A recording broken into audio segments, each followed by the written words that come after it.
كما صليت على إبراهيم وعلى آل إبراهيم إنك حميد مجيد. اللهم بارك على محمد وعلى آل محمد كما باركت على إبراهيم وعلى آل إبراهيم إنك حميد مجيد. اللهم صل على محمد وعلى آل محمد كما صليت على إبراهيم وعلى آل إبراهيم إنك حميد مجيد.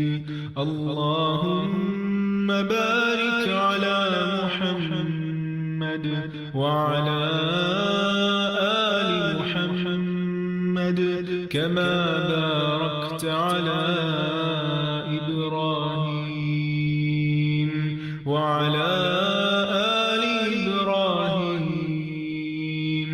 إنك حميد مجيد.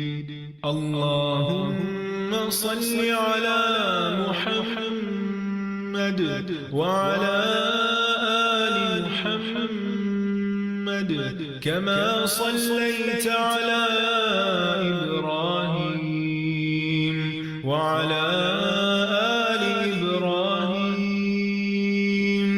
إنك حميد مجيد. اللهم بارك على محمد وعلى آل محمد كما باركت على إبراهيم وعلى آل إبراهيم إنك حميد مجيد. اللهم صل على محمد وعلى آل محمد كما صليت على إبراهيم وعلى آل إبراهيم إنك حميد مجيد. اللهم بارك على محمد وعلى آل محمد كما باركت على إبراهيم وعلى آل إبراهيم إنك حميد مجيد.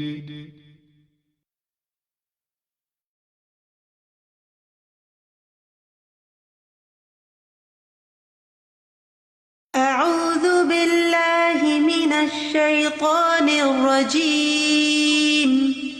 بسم الله الرحمن الرحيم. الحمد لله رب العالمين الرحمن الرحيم مالك يوم الدين. إياك نعبد وإياك نستعين. اهدنا الصراط المستقيم صراط الذين أنعمت عليهم غير المغضوب عليهم ولا الضالين.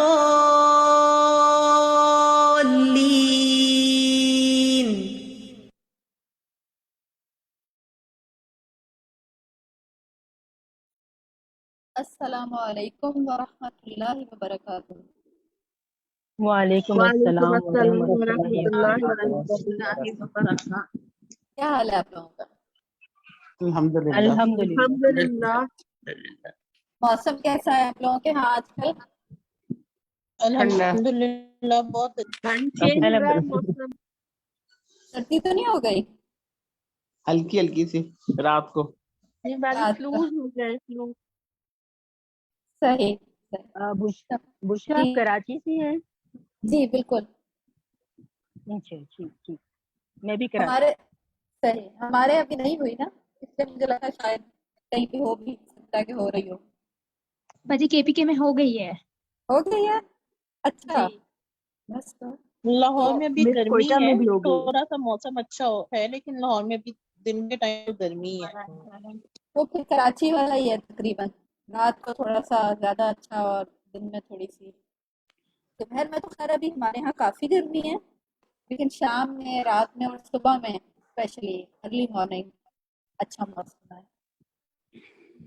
چلیں باجی سردی جی الحمدللہ بالکل، لاہور میں بھی ایسا ہی ہے۔ صحیح صحیح۔ اسائنمنٹ کا جو سبمٹ کروانے کا ٹائم ہے نا وہ 1 نومبر تک ہے۔ بہت سارے لوگوں کو یہ کنفیوژن ہو رہی تھی کہ کون سے والا منگل ہے۔ وہ نیکسٹ یعنی کہ کمنگ ٹیوزڈے تک آپ اس کو سبمٹ کروا سکتے ہیں، دونوں پارٹس کے لیے، پارٹ اے کے لیے بھی اور پارٹ بی کے لیے بھی۔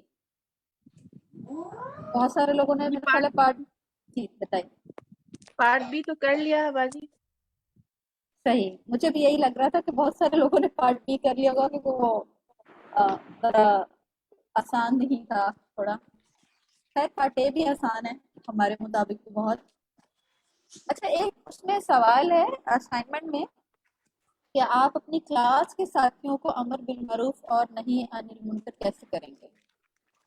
اس کو نا آپ اس میں ڈائیورس قسم کی ایگزامپلس لکھ سکتے ہیں کیونکہ بیسیکلی اب آپ لوگوں کی باقاعدہ آن سائٹ کلاس تو نہیں ہے، آن لائن کلاس ہے۔ تو آن لائن کلاس کے حوالے سے آپ کچھ بھی ایسی بات کیونکہ معروف جو ہے نا، معروف کی جو ڈیفینیشن ہم نے پڑھی ہوئی تھی، ہر وہ چیز جس کو عقل اور شریعت تسلیم کرے یا اس کو پسند کرے۔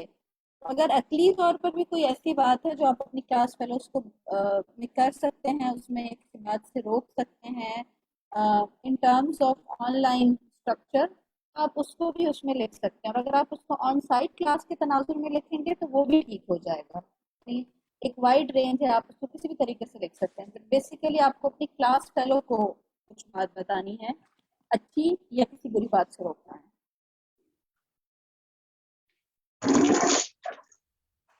چلیے چلتے ہیں۔ آپ لوگ پلیز اپنے مائکس آف کر دیجیے کائنڈلی۔ کلاس کا آغاز کرتے ہیں دعا کے ساتھ۔ اعوذ باللہ من الشیطان الرجیم، بسم اللہ الرحمن الرحیم، رب اشرح لی صدری ویسر لی امری واحلل عقدۃ من لسانی یفقهوا قولی، رب زدنی علما رب زدنی علما رب زدنی علما، اللهم انفعنا بما علمتنا وعلمنا ما ينفعنا وزدنا علما، آمین۔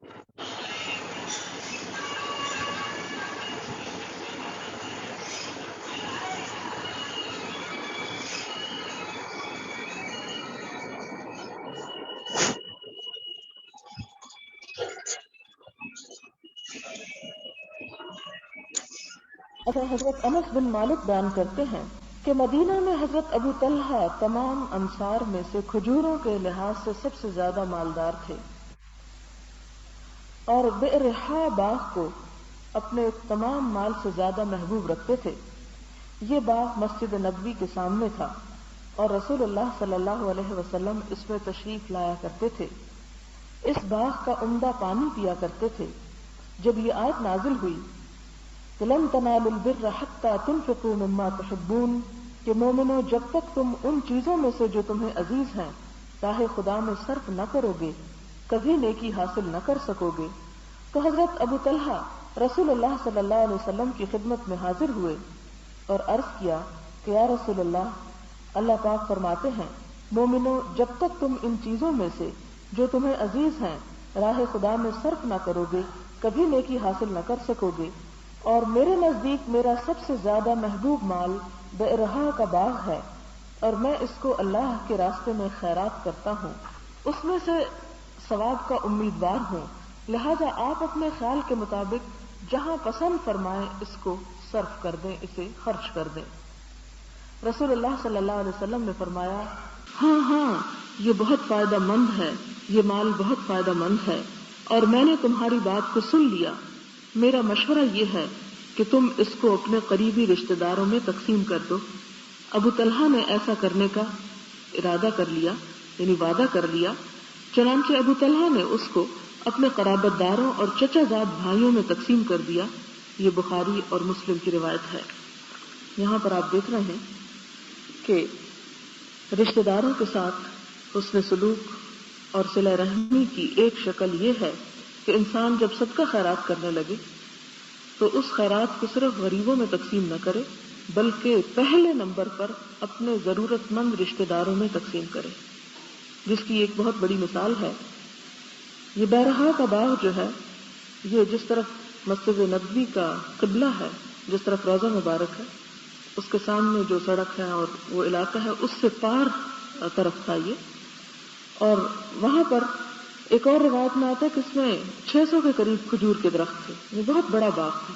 جیسا کہ اس روایت میں بھی پتہ چلتا ہے کہ تمام انصار میں سے، یعنی مدینہ میں جتنے بھی مسلمان تھے ان تمام مسلمانوں میں سے، یعنی جنہوں نے مہاجرین کی مدد کی تھی، اپنی زراعت اور اپنے کھجوروں کے باغ کے اعتبار سے سب سے زیادہ مالدار تھے، یعنی بہت بڑا باغ تھا ان کا۔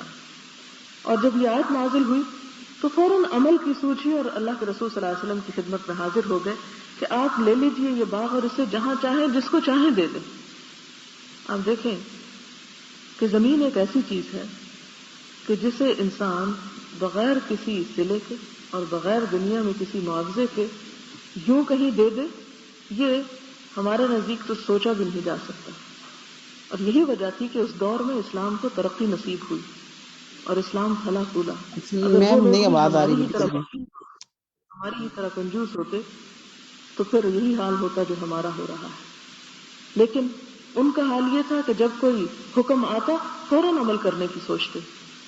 تو ایک شخص جو مدینہ کا امیر ترین شخص ہو اپنی زمین کے اعتبار سے، وہ صرف اس لیے دے دے کہ اللہ تعالیٰ نے اس سے یہ مانگا ہے کہ جب تک تم دو گے نہیں تم خدا کے قریب نہیں ہو سکتے، نیکی کو پا نہیں سکتے، اس جنت کو پا نہیں سکتے، تو اسے یقین تھا کہ واقعی حقیقت یہی ہے۔ ایسا نہیں تھا کہ وہ کوئی بے وقوف تھے یا وہ بے سمجھ تھے۔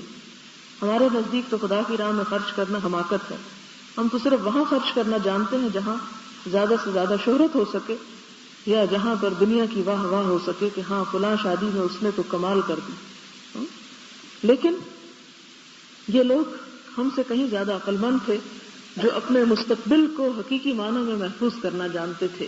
انہیں پتا تھا کہ یہ آج باغ جو مجھے مدینہ میں سب سے زیادہ امیر بنائے ہوئے ہے، یہ مجھے ہمیشہ امیر نہیں چھوڑے گا، کل مجھے اللہ کے پاس واپس جانا ہے، وہاں جا کر مجھے کس چیز کی ضرورت ہے اور کیا چاہیے کہ جس سے میں ہمیشہ ہمیشہ کے لیے ایک اعلیٰ ترین مقام تک پہنچ سکوں۔ تو اس پر وہ کہتے ہیں کہ اللہ کے رسول صلی اللہ علیہ وسلم، میرے نزدیک میرا سب سے زیادہ محبوب مال یہ بیرہا کا باغ ہے۔ اور آپ دیکھیں کہ اس باغ کی ایک اور سعادت یہ بھی تھی کہ حضور صلی اللہ علیہ وسلم خود اس میں تشریف لے جاتے، اس کا پانی بھی سب سے عمدہ تھا، یعنی نہ صرف یہ کہ کھجوروں کے درخت بہت زیادہ تھے بلکہ اس کا پانی بھی بہت اچھا تھا ذائقے میں۔ آپ صلی اللہ علیہ وسلم نے فرمایا کہ ہاں واقعی بہت نفع مند مال ہے۔ آپ نے اس کو تسلیم کیا اور اس کی کنفرمیشن کی، اور پھر فرمایا کہ ہاں تم اس کو اپنے رشتہ داروں میں تقسیم کر دو، یعنی اللہ کے راستے میں میں اگر غریبوں فقیروں مسکینوں کو دوں گا تو اس سے زیادہ تمہیں ثواب اور اجر ملے گا اگر تم اپنے ہی رشتہ داروں کو اسے دے دو۔ پھر یہاں پر تو اس کی وضاحت نہیں آتی۔ ایک اور تمہید کتاب ہے موطا امام مالک کی شرح، تو اس تفسیر میں آتا ہے کہ انہوں نے اس کو فرسٹ کزنز کو نہیں، سیکنڈ اور تھرڈ اور اس سے بھی آگے کے درجے کے کزنز میں اس کو بانٹ دیا، یعنی نہیں کہ بہن بھائیوں کو یا والدین کو یا اولاد کو دے دیا، بلکہ اپنے ہی رشتہ داروں میں جو کہ تھوڑے دور کے، یعنی دادا اور پردادا کی اولاد میں سے تھے، ان میں یہ بات تقسیم کر دیا۔ اور آپ دیکھیں کہ رشتہ داروں کو دینے میں ایک قباحت یہ بھی انسان کو ہوتی ہے کہ پھر وہ ہم سے زیادہ اچھے حال میں ہو جائیں گے اور ہم ان سے کمتر ہو جائیں گے، کیونکہ اصل مقابلے عموماً رشتہ داروں ہی کے درمیان چلتے ہیں کہ جیسے دو بہن بھائی ہیں یا دو یعنی آپ دیکھیں کہ چچا زاد ہیں تو ان میں ایک طرح سے کمپٹیشن زیادہ ہوتا ہے، یعنی پڑھنے لکھنے کے معاملے میں، مال و دولت، جاب، ہر لحاظ سے وہ ایک طرح سے کمپٹیشن میں ہوتے ہیں. تو آپ صلی اللہ علیہ وسلم نے اس کو توڑنے کے لیے اور ایک پرسکون فضا پیدا کرنے کے لیے فرمایا کہ جاؤ ان میں تقسیم کر دو، وہ بھی تمہاری طرح ہو جائیں تاکہ امن چین سے رہ سکو. اگلی حدیث ہے عبداللہ بن عمرو بن العاص سے رضی اللہ عنہم کہتے ہیں کہ ایک شخص نبی صلی اللہ علیہ وسلم کی خدمت میں حاضر ہوا اور کہا میں آپ صلی اللہ علیہ وسلم سے ہجرت اور جہاد پر بیعت کرتا ہوں، اللہ سے اجر و ثواب کا طلبگار ہوں. آپ نے فرمایا کیا تیرے والدین میں سے کوئی زندہ ہے؟ اس نے کہا جی ہاں، ایک نہیں دونوں ہی زندہ ہیں. آپ صلی اللہ علیہ وسلم نے فرمایا کیا تو اللہ سے اجر و ثواب کا امیدوار ہے، چاہتا ہے؟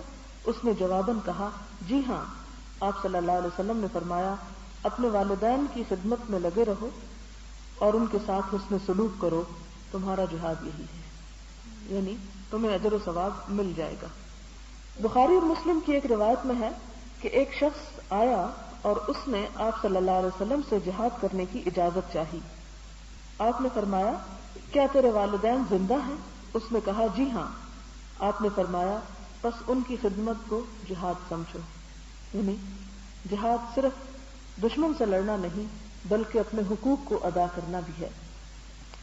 اگلی حدیث ہے حضرت عبداللہ بن عمرو بن عاص سے نبی صلی اللہ علیہ وسلم سے روایت کرتے ہیں کہ آپ صلی اللہ علیہ وسلم نے فرمایا احسان کے بدلے احسان کرنے والا صلہ رحمی کرنے والا نہیں ہے.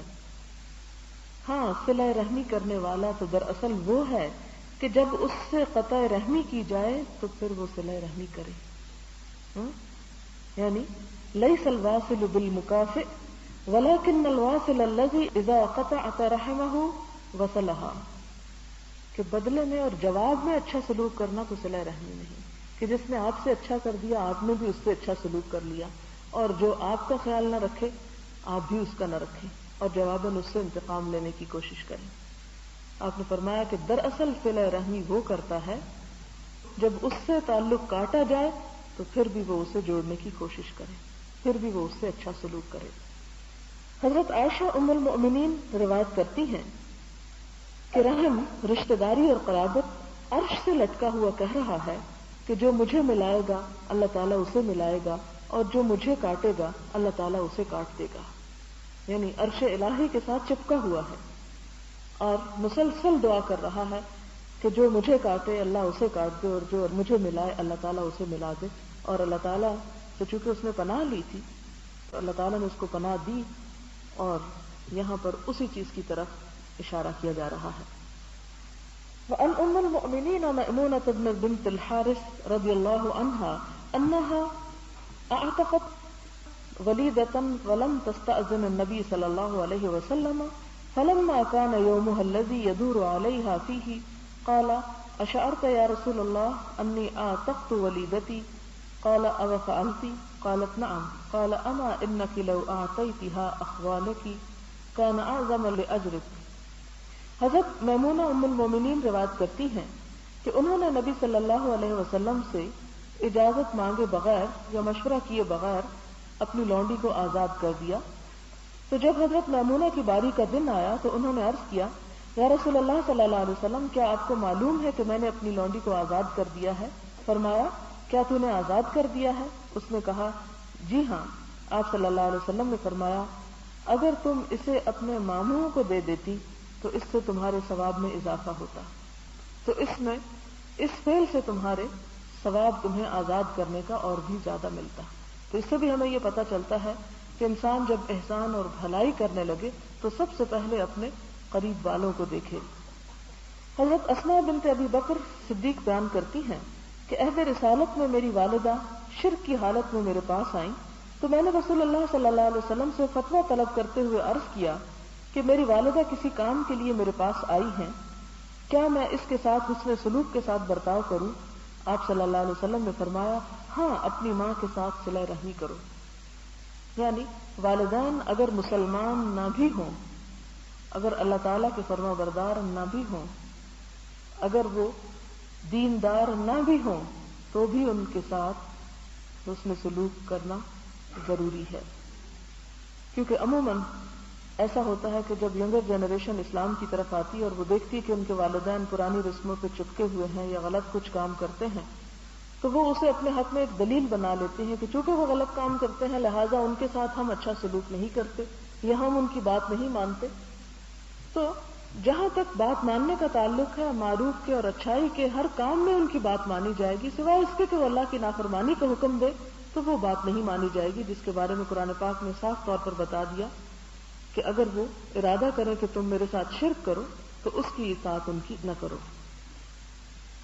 وعن زینب الثقفیۃ امرأة عبد اللہ بن مسعود رضی اللہ عنہ قالت قال رسول اللہ صلی اللہ علیہ وسلم تصدقن یا معشر النساء ولو من حلیکن. قالت فرجعت الى عبد اللہ بن مسعود فقلت له انك رجل خفيف ذات اليد وان رسول الله صلى الله عليه وسلم قد امرنا بالصدقة فأته فاسأله فإن كان ذلك يجزى عني وإلا سرقتها إلى غيركم. فقال عبد الله بل ائتيه أنت. فانطلقت فإذا امرأة من الأنصار بباب رسول الله صلى الله عليه وسلم حاجتي حاجتها وكان رسول الله صلى الله عليه وسلم قد ألقيت عليه المهابة فخرج علينا بلال فقلنا له ائت رسول الله صلى الله عليه وسلم فأخبره أن امرأتين بالباب تسألان أتجزئ الصدقة عنهما على أزواجهما وعلى أيتام في حجورهما ولا تخبره من نحن. فدخل بلال على رسول الله صلى الله عليه وسلم فسأله فقال له رسول الله صلى الله عليه وسلم من هما؟ قال امرأة من الأنصار وزينب. فقال رسول الله صلى الله عليه وسلم أي الزيانب هي؟ قال امرأة عبد الله. فقال رسول الله صلى الله عليه وسلم لہما اجران اجر القرابۃ و اجر الصدقۃ متفق علیہ. بخاری اور مسلم کی یہ روایت بہت دلچسپ ہے.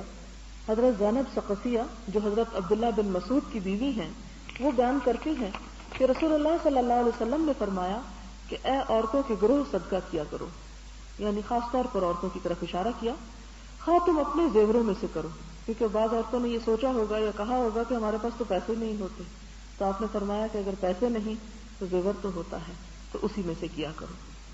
تو وہ بیان کرتی ہے کہ میں عبداللہ بن مسعود اپنے خاوند کے پاس گئی اور ان سے کہا کہ آپ غریب آدمی ہیں اور رسول اللہ صلی اللہ علیہ وسلم کی خدمت اقدس میں حاضر ہو کر معلوم کریں کہ اگر آپ کو صدقہ دینا میرے لیے کافی ہو سکتا ہو تو میں آپ ہی کو صدقہ دیے جاتی ہوں، ورنہ کسی اور مستحق کو دے دوں. اصل میں یہ حضرت زینب جو تھی حضرت عبداللہ بن مسعود کی بیوی، یہ ہنر مند تھی، اپنے ہاتھ سے کوئی کام کیا کرتی تھی جس سے ان کی ایک آمدن کا ذریعہ تھا، اور ان کے شوہر کا کوئی کام نہیں تھا، اور ان کے شاید سابقہ شوہر سے کچھ بچے بھی تھے جو یتیم بچے ان کی پرورش میں تھے، تو ان سب کے اوپر خرچ یہ اپنے ہاتھ سے کیا کرتی تھی. اب ظاہر ہے کہ جب ایک عورت کے اوپر پورے گھر کے کفالت کی ذمہ داری آ پڑے تو پھر عین ممکن ہے کہ اس کے پاس اتنے پیسے نہ بچیں کہ وہ دوسرے غریبوں فقیروں مسکینوں کو دے سکے. تو کہنے لگی آ کر اپنے شوہر سے کہ جائیں آپ رسول اللہ صلی اللہ علیہ وسلم کے پاس اور ان سے پوچھیں کہ کیا اگر میں آپ لوگوں کو کھلاتی پلاتی رہوں تو یہ میرے لیے صدقہ ہو جائے گا پورا، یا مجھے اس کے علاوہ کسی اور دوسرے کو دینا ہوگا یہ صدقہ. تو حضرت عبداللہ بن مسعود نے کہا کہ تم خود ہی جا کر معلوم کر لو، یعنی شاید وہ شرماتے ہوں اس بات سے کہ جا کے آپ صلی اللہ علیہ وسلم کو بتائیں کہ میری بیوی مجھ پہ خرچ کرتی ہے، جیسے کہ عموماً مردوں کے اندر ایک غیرت ہوتی ہے. کہتے ہیں کہ جاؤ تم خود ہی معلوم کر لو. اس سے یہ بھی پتہ چلتا ہے کہ بہت سی صحابیات جو ہیں وہ حضور صلی اللہ علیہ وسلم کی خدمت میں خود حاضر ہو کر مسائل دریافت کیا کرتی تھی. تو وہ کہتی ہے کہ میں جب وہاں پہنچتی ہوں تو میں دیکھتی ہوں کہ وہاں مجھ سے پہلے ایک انصاری عورت اور بھی موجود تھی، اس کا کام بھی میرے کام جیسا تھا، یعنی اس کو بھی یہی مسئلہ درپیش تھا. لیکن چونکہ رسول اللہ صلی اللہ علیہ وسلم کی ہیبت و عظمت ہم پر سایہ فگن تھی، اس لیے ہمارے پاس جرأت نہ تھی کہ ہم اندر جا کے خود سوال کر سکیں. اتنے میں حضرت بلال باہر نکلے. ہم نے ان سے کہا کہ تم رسول اللہ صلی اللہ علیہ وسلم کی خدمت اقدس میں جا کر بتاؤ کہ دروازے پر 2 عورتیں آئی ہیں، وہ آپ سے مسئلہ پوچھنے آئی ہیں، اور مسئلہ یہ ہے کہ کیا ان کا صدقہ ان کے خاوندوں پر درست ہے، یعنی اپنے خاوند کو صدقہ دے سکتی ہیں، اور ان یتیم بچوں کو جو ان کی پرورش میں رہتے ہیں. لیکن آپ کو یہ نہ بتانا کہ ہم ہیں کون، یعنی مسئلہ پوچھ لو لیکن ہمارا ذکر نہ کرنا، نام نہ لینا. چنانچہ حضرت بلال رسول اللہ صلی اللہ علیہ وسلم کے پاس حاضر ہوئے اور آپ سے اس مسئلے کے بارے میں دریافت فرمایا۔ رسول اللہ صلی اللہ علیہ وسلم نے پوچھا کہ وہ دو عورتیں کون ہیں؟ حضرت بلال نے کہا ایک انصاری عورت ہے اور دوسری زینب ہے۔ یعنی اگرچہ انہوں نے کہا تھا کہ مت بتانا، لیکن اللہ کے رسول صلی اللہ علیہ وسلم نے جب پوچھا تو آپ کا پوچھنا اور آپ کا حکم جو تھا وہ ان کے حکم پر حاوی ہو گیا۔ رسول اللہ صلی اللہ علیہ وسلم نے فرمایا کون سی زینب ہے؟ یعنی صرف زینب تو نہیں ہے کون؟ اس نے کہا کہ عبداللہ بن مسعود کی بیوی۔ رسول اللہ صلی اللہ علیہ وسلم نے فرمایا کہ ان کو دگنا ثواب ملے گا، یعنی نہ صرف یہ کہ صدقہ قبول ہوگا بلکہ 1 گنا نہیں 2 گنا ثواب پائیں گی اگر باہر دینے کی بجائے اپنے شوہر ہی کو دیتی رہی۔ تو یہاں سے علماء یہ مسئلہ نکالتے ہیں کہ بیوی کے پاس اگر مال زائد ہو تو وہ اپنے شوہر کو زکوٰۃ میں سے بھی دے سکتی ہے اگر وہ ضرورت مند ہو۔ دگنا ثواب کس چیز کا؟ ایک قرابت کا اور دوسرا صدقہ کرنے کا۔ اور یہاں یہ بھی پتہ چلتا ہے کہ کسی عورت کا نام پوچھنا یا اس کے بارے میں جاننا یہ کوئی گناہ کے کاموں میں سے نہیں۔ اگر ایسی معیوب بات ہوتی تو حضور صلی اللہ علیہ وسلم تفصیل سے نہ پوچھتے کہ کون سی زینب، یہ کس کا مسئلہ، اور خاص طور پر جب ضرورت ہو اس بات کے پوچھنے کی کہ وہ ہے کون تاکہ جواب صحیح طور پر دیا جا سکے۔ یعنی آپ صلی اللہ علیہ وسلم ہو سکتا ہے کہ اپنے صحابہ کرام کے حالات کو جانتے ہوں اور اس حساب سے مزید تحقیق کر کے صحیح جواب دینا چاہتے ہوں، تو اس میں حرج نہیں ہے۔ حضرت ابو سفیان ایک لمبی حدیث میں جو ہرقل کے واقعے پر مشتمل ہے روایت کرتے ہیں کہ ہرقل نے ابو سفیان سے پوچھا کہ وہ پیغمبر صلی اللہ علیہ وسلم تم کو کس بات کا حکم دیتا ہے؟ ابو سفیان کہتے ہیں کہ میں نے کہا آپ صلی اللہ علیہ وسلم فرماتے ہیں کہ ایک اللہ کی عبادت کرو اور اس کے ساتھ کسی کو شریک نہ بناؤ، اور جو باتیں تمہارے آباء و اجداد کہتے ہیں انہیں چھوڑ دو، یعنی پرانے زمانے کی تقلید نہ کرو، اور وہ ہمیں نماز ادا کرنے، سچ بولنے، پاک دامنی اور صلہ رحمی کرنے کا حکم دیتے ہیں۔ یعنی حضور صلی اللہ علیہ وسلم نے اسلام کی بالکل ابتدا میں لوگوں کو جو تعلیمات دی، جو آداب سکھائے، اس میں نماز کے بعد اور اللہ کی اوپر ایمان لانے کے بعد سچ بولنا، پاک دامنی اختیار کرنا اور صلہ رحمی کرنا جو ہے وہ اس کی بڑی بڑی خصوصیات ہیں۔ اگلی حدیث ہے حضرت ابو ذر سے۔ ابو ذر رضی اللہ تعالیٰ عنہ بیان کرتے ہیں کہ نبی صلی اللہ علیہ وسلم نے فرمایا کہ تم جلد ہی ایک ایسی زمین کو فتح کرو گے جس میں قیرات کا عام چرچا ہوگا۔ قیرات کیرٹس یہ جو ہوتے ہیں نا کہ سونے کو ناپنے کے جو۔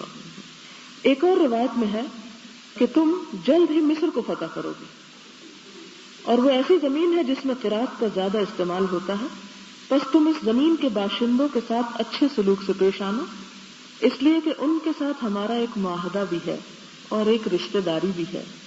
اور ایک اور روایت میں ہے کہ جب تم مصر میں فاتحانہ انداز میں داخل ہو تو اس کے باشندوں کے ساتھ احسان کرو، اس لیے کہ ان کے ساتھ ہمارا معاہدہ بھی ہے اور رشتہ داری بھی ہے۔ یا آپ صلی اللہ علیہ وسلم نے فرمایا کہ ان کے ساتھ معاہدہ ہے اور وہ ہمارے سسرال میں سے ہیں۔ علماء یہ بیان کرتے ہیں کہ اہل مصر کے ساتھ رشتہ داری یہ تھی کہ حضرت اسماعیل علیہ السلام پیغمبر کی والدہ حضرت ہاجرہ ان میں سے تھی۔ یعنی آپ دیکھیں کہ رشتہ داری جاتی کہاں ہے، کئی ہزار سال پیچھے جاتی ہے۔ اور سسرال کا رشتہ یوں تھا کہ رسول اللہ صلی اللہ علیہ وسلم کے صاحبزادے حضرت ابراہیم کی والدہ حضرت ماریہ مصر سے تھی۔ حضرت ابو ہریرہ بیان کرتے ہیں کہ جب یہ آیت نازل ہوئی کہ آپ اپنے قریبی رشتہ داروں کو ڈرائیے تو رسول اللہ صلی اللہ علیہ وسلم نے قریش کو بلایا، چنانچہ وہ سب اکٹھے ہو گئے۔ آپ نے عمومی انداز میں اور خاص خاص قبیلوں کا نام لے کر فرمایا کہ اے بنو عبد شمس، اے بنو کعب بن لؤی، اپنے آپ کو آگ سے بچاؤ، اے مرہ بن کعب کی اولاد، اپنے آپ کو آگ سے بچاؤ، اے عبد مناف کی اولاد، اپنے جانوں کو دوزخ سے بچاؤ، اے ہاشم کی اولاد، اپنے آپ کو جہنم سے محفوظ کرو، اے عبد المطلب کی اولاد، اپنے آپ کو دوزخ سے بچاؤ، اے فاطمہ تو اپنے آپ کو دوزخ سے بچا لے، اس لیے کہ میں تمہارے لیے اللہ سے کچھ بھی کرنے کا مالک نہیں ہوں۔ ہاں یہ ضرور ہے کہ تمہارے ساتھ رشتہ داری ہے، لہٰذا میں رشتہ داری کے لحاظ سے صلہ رحمی کروں گا، اور اسی صلہ رحمی کے تحت میں تم سب کو دین کی طرف بلا رہا ہوں کہ اپنے لیے کچھ کر لو۔ حضرت ابو عبداللہ بن عمرو بن العاص سے روایت ہے، کہتے ہیں کہ میں نے رسول اللہ صلی اللہ علیہ وسلم سے واضح الفاظ میں بغیر کسی اخفاء کے، یعنی بغیر کچھ چھپائے یا خاموشی یعنی آہستہ آواز کے سنا۔ آپ فرماتے تھے کہ فلاں قبیلے کی اولاد میری قریبی نہیں ہے، میرا دوست اور قریبی اللہ ہے اور نیک ایماندار ہیں، لیکن ان کے ساتھ قرابت داری ہے تو میں اس کو صلہ رحمی کے ساتھ تر و تازہ رکھوں گا. یعنی میرے اصل دوست تو وہ ہیں جو دین کے دوست ہیں، لیکن جن کے ساتھ خون کا رشتہ ہے ان کے حق میں نبھاتا رہوں گا. حضرت خالد بن زید انصاری بیان کرتے ہیں کہ ایک آدمی نے عرض کیا، یا رسول اللہ، مجھے ایسا عمل بتا دیجئے جو مجھے جنت میں لے جائے اور جہنم سے دور کر دے. اس پر نبی صلی اللہ علیہ وسلم نے فرمایا کہ اللہ کی عبادت کرو اور اس کے ساتھ کسی کو شریک نہ بناؤ، اور نماز قائم کرو اور زکوٰۃ ادا کرو اور صلہ رحمی کرو. یہ بخاری اور مسلم کی روایت ہے کہ جو شخص جنت میں جانا چاہتا ہے اور جہنم سے بچنا چاہتا ہے وہ کیا کرے؟ اللہ کی عبادت، شرک سے پرہیز، نماز اور زکوٰۃ کے بعد رشتہ داروں کے ساتھ اچھا سلوک.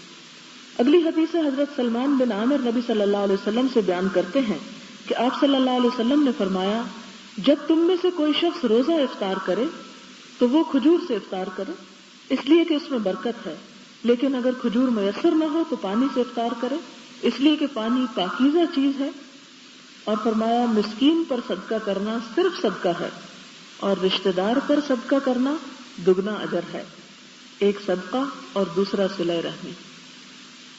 اور حقیقت بھی یہ ہے کہ اگر سب لوگ صرف اپنے اپنے رشتہ داروں کا لحاظ اور خیال اور ضروریات کا پاس رکھیں تو شاید معاشرے میں کوئی بھی محتاج نظر نہ آئے. حضرت عبداللہ بن عمر سے روایت ہے، اس نے بیان کیا کہ میرے نکاح میں ایک عورت تھی اور میں اس کو محبوب سمجھتا تھا، لیکن حضرت عمر اس کو مکروہ جانتے تھے. تو میرے باپ نے مجھے حکم دیا کہ اس کو طلاق دے دو. میں نے انکار کیا. چنانچہ حضرت عمر نبی صلی اللہ علیہ وسلم کی خدمت میں گئے، آپ کے سامنے اس عورت کا ذکر کیا. اس پر نبی صلی اللہ علیہ وسلم نے مجھ سے کہا کہ تم اس کو طلاق دے دو. یہ حدیث ترمذی کی ہے اور کہا گیا کہ یہ حدیث حسن صحیح ہے، یعنی صحیح کے اعلیٰ درجے پر نہیں لیکن صحیح سے کم درجے پر، یعنی حسن ہے. یہاں عموماً اس سے لوگ بہت غلط مطلب لیتے ہیں اور یہ دلیل لیتے ہیں کہ اگر والدین کی بیوی کے بارے میں کسی بھی بیٹے کو کسی طلاق دے تو وہ دینی چاہیے، کیونکہ حضرت عمر نے ایسا کیا. اس کی تفصیل اور ڈیٹیل میں جائے بغیر کہ حضرت عمر رضی اللہ تعالیٰ عنہ نے جب اپنے بیٹے سے یہ مطالبہ کیا تو اس کی وجہ یہ تھی کہ تاریخ میں کچھ یوں آتا ہے کہ یہ جس عورت سے ان کا تعلق تھا یا جن سے نکاح کیا ہوا تھا، اس کی وجہ سے وہ کچھ دین سے دور ہوتے جا رہے تھے. اور جیسا کہ آپ جانتے ہیں، یعنی جیسے نمازوں میں غفلت اور سستی یا دیر یا یعنی اس قسم کی مشکل میں، جیسا کہ آپ جانتے ہیں کہ جس طرح کے والدین ہوتے ہیں اسی طرح کے ان کے معیار ہوتے ہیں. اگر ایک والد خود بہت نیک ہے اور نیکی اور تقویٰ کے اعلیٰ مقام پر ہے تو لازماً اس کی خواہش یہ ہوگی کہ اس کی اولاد بھی ایسے ہی ہو. اور حضرت عبداللہ بن عمر جیسا کہ آپ جانتے ہیں کہ حضرت ابو ہریرہ کے بعد ان صحابہ کرام میں سے ہیں کہ جنہوں نے بے شمار احادیث روایت کی، اور وہ اپنے بچے کے مستقبل کے لیے دیکھتے ہوں گے کہ اگر اس کے ساتھ یہ عورت رہی تو یہ دین میں بہت پیچھے چلا جائے گا، یہ امت مسلمہ کو جو اس سے فائدہ ہو سکتا ہے وہ نہیں ہوگا. لہذا انہوں نے ان سے یہ مطالبہ کیا اور آپ صلی اللہ علیہ وسلم نے والد کے جذبات کے احساس کرتے ہوئے عبداللہ بن عمر کو پھر سمجھایا کہ اگر والد ایسا کہتے ہیں تو تم ایسا کر لو. لیکن یہ ایک ان کی ذاتی مثال ہے، یہاں پر کوئی حکم نہیں دیا گیا اور نہ ہی آپ صلی اللہ علیہ وسلم نے والدین کو آئندہ نسلوں کو یہ حکم دیا کہ تم میں سے جو والد یا والدہ اپنے بچے کو کہے کہ بیوی کو طلاق دو تو اسے دینی چاہیے. یہ کوئی فرض کے درجے میں نہیں آتا، یہ صرف ایک مثال آتی ہے جس میں اس بات کا اظہار ہے کہ والدین کے جذبات کا احساس کرنا جو ہے وہ صحابہ کرام میں کس درجے تک پایا جاتا تھا. وعن ابي الدرداء رضي الله عنه ان رجلا اتاه فقال ان لامرأة وان امي تأمرني بطلاقها فقال سمعت رسول الله صلى الله عليه وسلم يقول الوالد اوسط ابواب الجنة فان شئت فأدع ذلك الباب او احفظه رواه الترمذي وقال حديث حسن صحيح. حضرت ابو الدرداء رضی اللہ تعالی عنہ سے روایت ہے کہ ان کے پاس ایک آدمی آیا اور ان سے عرض کیا کہ میری ایک بیوی ہے، میری ماں مجھے اسے طلاق دینے کا حکم دیتی ہے، میں کیا کروں؟ حضرت ابو الدرداء نے فرمایا، میں نے رسول اللہ صلی اللہ علیہ وسلم کو فرماتے ہوئے سنا ہے کہ والد جنت کے دروازوں میں سے بہترین دروازہ ہے، پس اگر تو چاہے تو اس دروازے کو ضائع کر دے یا اس کی حفاظت کر. یہاں ایک شخص اپنا مسئلہ لے کر آتا ہے اور مسئلہ کیا ہے کہ اس کی والدہ اسے یہ حکم دیتی ہے کہ وہ اپنی بیوی کو طلاق دے دے. تو ابو الدرداء اسے جواب میں یہ بتاتے ہیں کہ والد جنت کے دروازوں میں سے ایک دروازہ ہے اور بہترین دروازہ ہے، یعنی والدین کی اطاعت کے ذریعے انسان جنت میں پہنچ سکتا ہے. اگر ماں ایسا کرنے کو کہتی ہے تو کر لو. اب یہاں ایک بات یاد رکھیے کہ اس حدیث میں صرف سچویشن کا یا اس معاملے کا ایک پہلو بتایا گیا ہے، پورا واقعہ نہیں بتایا گیا کہ اصل مسئلہ کیا تھا، اس خاتون کا قصور کیا تھا، والدہ کا کہنا کس بنا پر تھا. ہو سکتا ہے کہ یہ حدیث سن کر آپ تھوڑا پریشان ہوئے ہوں اور یہ سمجھ رہے ہوں کہ ایک عورت پر یہ تو بہت بڑے ظلم کی بات ہے کہ اسے صرف اس بنا پر طلاق ہو جائے کہ اس کی ساس اس کو پسند نہیں کرتی.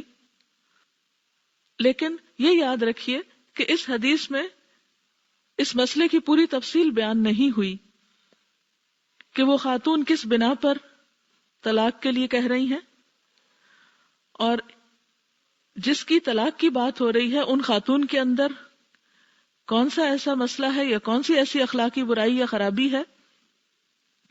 تو بات یہ ہے کہ مسئلے کے صرف ایک پہلو کو دیکھ کر پریشان ہونا درست نہیں. اصل بات یہ ہے کہ اسلام کسی پر بھی ظلم سے روکتا ہے.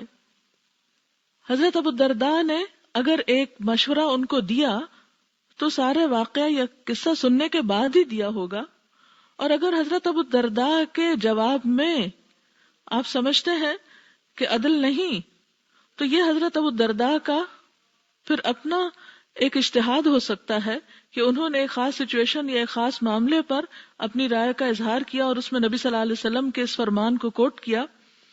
یہ دونوں باتیں اپنی اپنی جگہ مختلف ہیں، یعنی نبی صلی اللہ علیہ وسلم کا فرمان اپنی جگہ برحق ہے، درست ہے، سچ ہے، اور واقعی والدین جو ہیں وہ جنت کے دروازوں میں سے سب سے بہترین دروازہ، یعنی سب سے بہترین نیک عمل جس کے ذریعے انسان جنت میں داخل ہو سکتا ہے وہ والدین کے ساتھ احسان ہے. لیکن دوسری طرف جب تک انسان کو یہ معلوم نہ ہو کہ طلاق کس وجہ سے دی جا رہی ہے تو بلا وجہ کسی عورت کے ساتھ ایسا کرنے کا اسلام حکم نہیں دیتا. ایک اور حدیث یہ بھی ہمیں پتہ چلتی ہے کہ حلال چیزوں میں سب سے زیادہ ناپسندیدہ چیز جو ہے اللہ کے نزدیک وہ طلاق ہے. لہٰذا ایک خاص موقع پر اگر کسی کو ایسا مشورہ دیا جائے تو ہو سکتا ہے کہ اس مشورے میں ہی اس کے لیے بھلائی ہو. حضور صلی اللہ علیہ وسلم نے فرمایا کہ باب جنت کے دروازوں میں بہترین دروازہ ہے، بس اگر تم چاہو تو اس دروازے کو ضائع کر دو یا اس کو بچا لو. یعنی اس کی اطاعت جو ہے وہ انسان کو جنت میں لے جانے والی ہے اور نافرمانی جنت سے دور کرنے والی. حضرت برا بن عازب نبی صلی اللہ علیہ وسلم سے بیان کرتے ہیں، آپ صلی اللہ علیہ وسلم نے فرمایا خالہ ماں کے مرتبے میں ہے، یعنی اس کا درجہ ماں کے برابر ہے. اس بات میں کثرت کے ساتھ حدیثیں صحیح بخاری میں موجود ہیں اور معروف و مشہور ہیں. ان حدیثوں میں سے اصحاب الغار کی حدیث اور جریج راہب کی حدیث پہلے گزر چکی ہیں، اور صحیح بخاری کی چند مشہور حدیثوں کو بطور اختصار کے حذف کر دیا ہے. ان حدیثوں میں زیادہ اہمیت کی حامل عمر بن انبسہ کی حدیث ہے جو بہت طویل ہے اور اسلام کے قواعد اور آداب کے لحاظ سے بہت سے جملوں پر مشتمل ہے. ان قریب میں اس کو باب الرجاء میں مکمل طور پر ذکر کروں گا. انشاءاللہ اس حدیث میں عمر بن انبسہ نے بیان کیا کہ نبوت کے ابتدائی دنوں میں نبی صلی اللہ علیہ وسلم کی خدمت میں مکہ میں حاضر ہوا. میں نے آپ سے عرض کیا آپ کون ہیں؟ آپ نے فرمایا نبی ہوں. میں نے پوچھا نبی کون ہوتا ہے؟ آپ نے فرمایا اللہ نے مجھے پیغمبر بنا کر بھیجا ہے. میں نے عرض کیا کیا چیز دے کر آپ کو مبعوث فرمایا ہے؟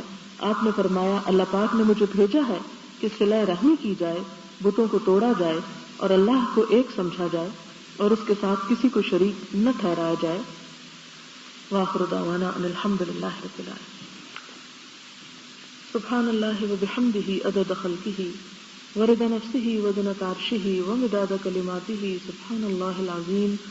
اللہم صل علی محمد وعلی آل محمد كما صليت على إبراهيم وعلى آل إبراهيم إنك حميد مجيد. اللهم بارك على محمد وعلى آل محمد كما باركت على إبراهيم وعلى آل إبراهيم إنك حميد مجيد.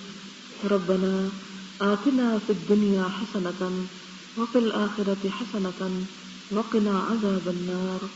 ربنا لا تزغ قلوبنا بعد إذ هديتنا وهب لنا من لدنك رحمة إنك أنت الوهاب اللهم لا مانع لما أعطيت ولا معطي لما منعت ولا ينفع ذا الجد منك الجد۔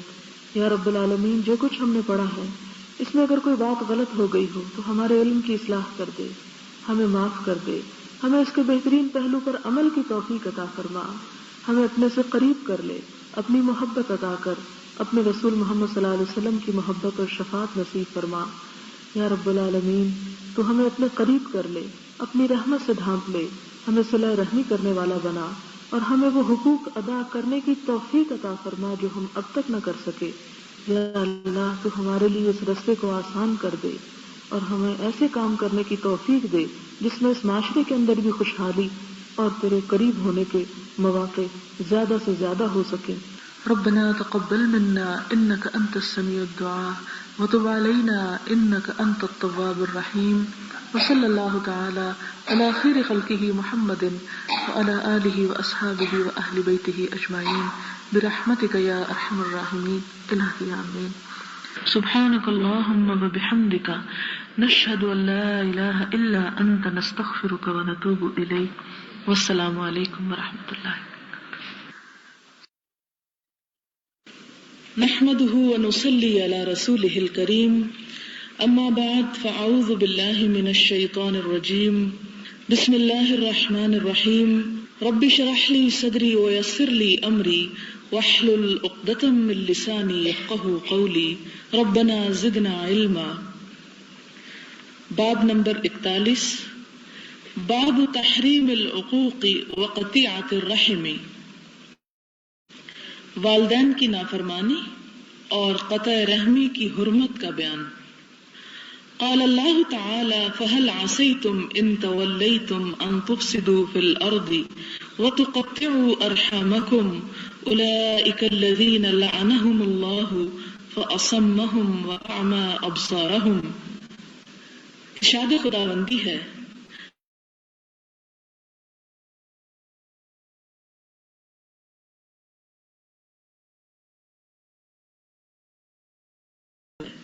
اور ان کے کانوں کو بہرا اور ان کی آنکھوں کو اندھا کر دیا ہے۔ وقال تعالی والذین ينقضون عہد اللہ من بعد میثاقہ ویقطعون ما امر اللہ به ان یوصل ویفسدون فی الارض اولئک لهم اللعنۃ ولهم سوء الدار۔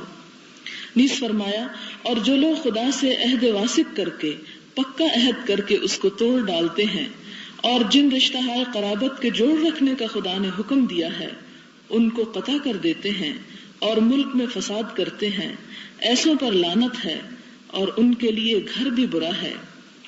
وقال تعالی وقضى ربك الا تعبدوا الا اياه وبالوالدين احسانا اما يبلغن عندك الكبر احدهما او كلاهما فلا تقل لهما اف ولا تنهرهما وقل لهما قولا كريما واخفض لهما جناح الذل من الرحمة وقل رب ارحمهما كما ربياني صغيرا۔ نیز فرمایا، اور تمہارے پروردگار نے ارشاد فرمایا ہے کہ اس کے سوا کسی کی عبادت نہ کرو اور ماں باپ کے ساتھ بھلائی کرتے رہو، اگر ان میں سے ایک یا دونوں بڑھاپے کو پہنچ جائیں تو ان کو اف تک نہ کہنا اور نہ انہیں جھڑکنا، اور ان سے بات ادب کے ساتھ کرنا، اور عجز و نیاز سے ان کے آگے جھکے رہو، اور ان کے حق میں دعا کرو کہ اے پروردگار، جیسا انہوں نے مجھے بچپن میں شفقت سے پرورش کیا ہے تو بھی ان کے حال پر رحمت فرما۔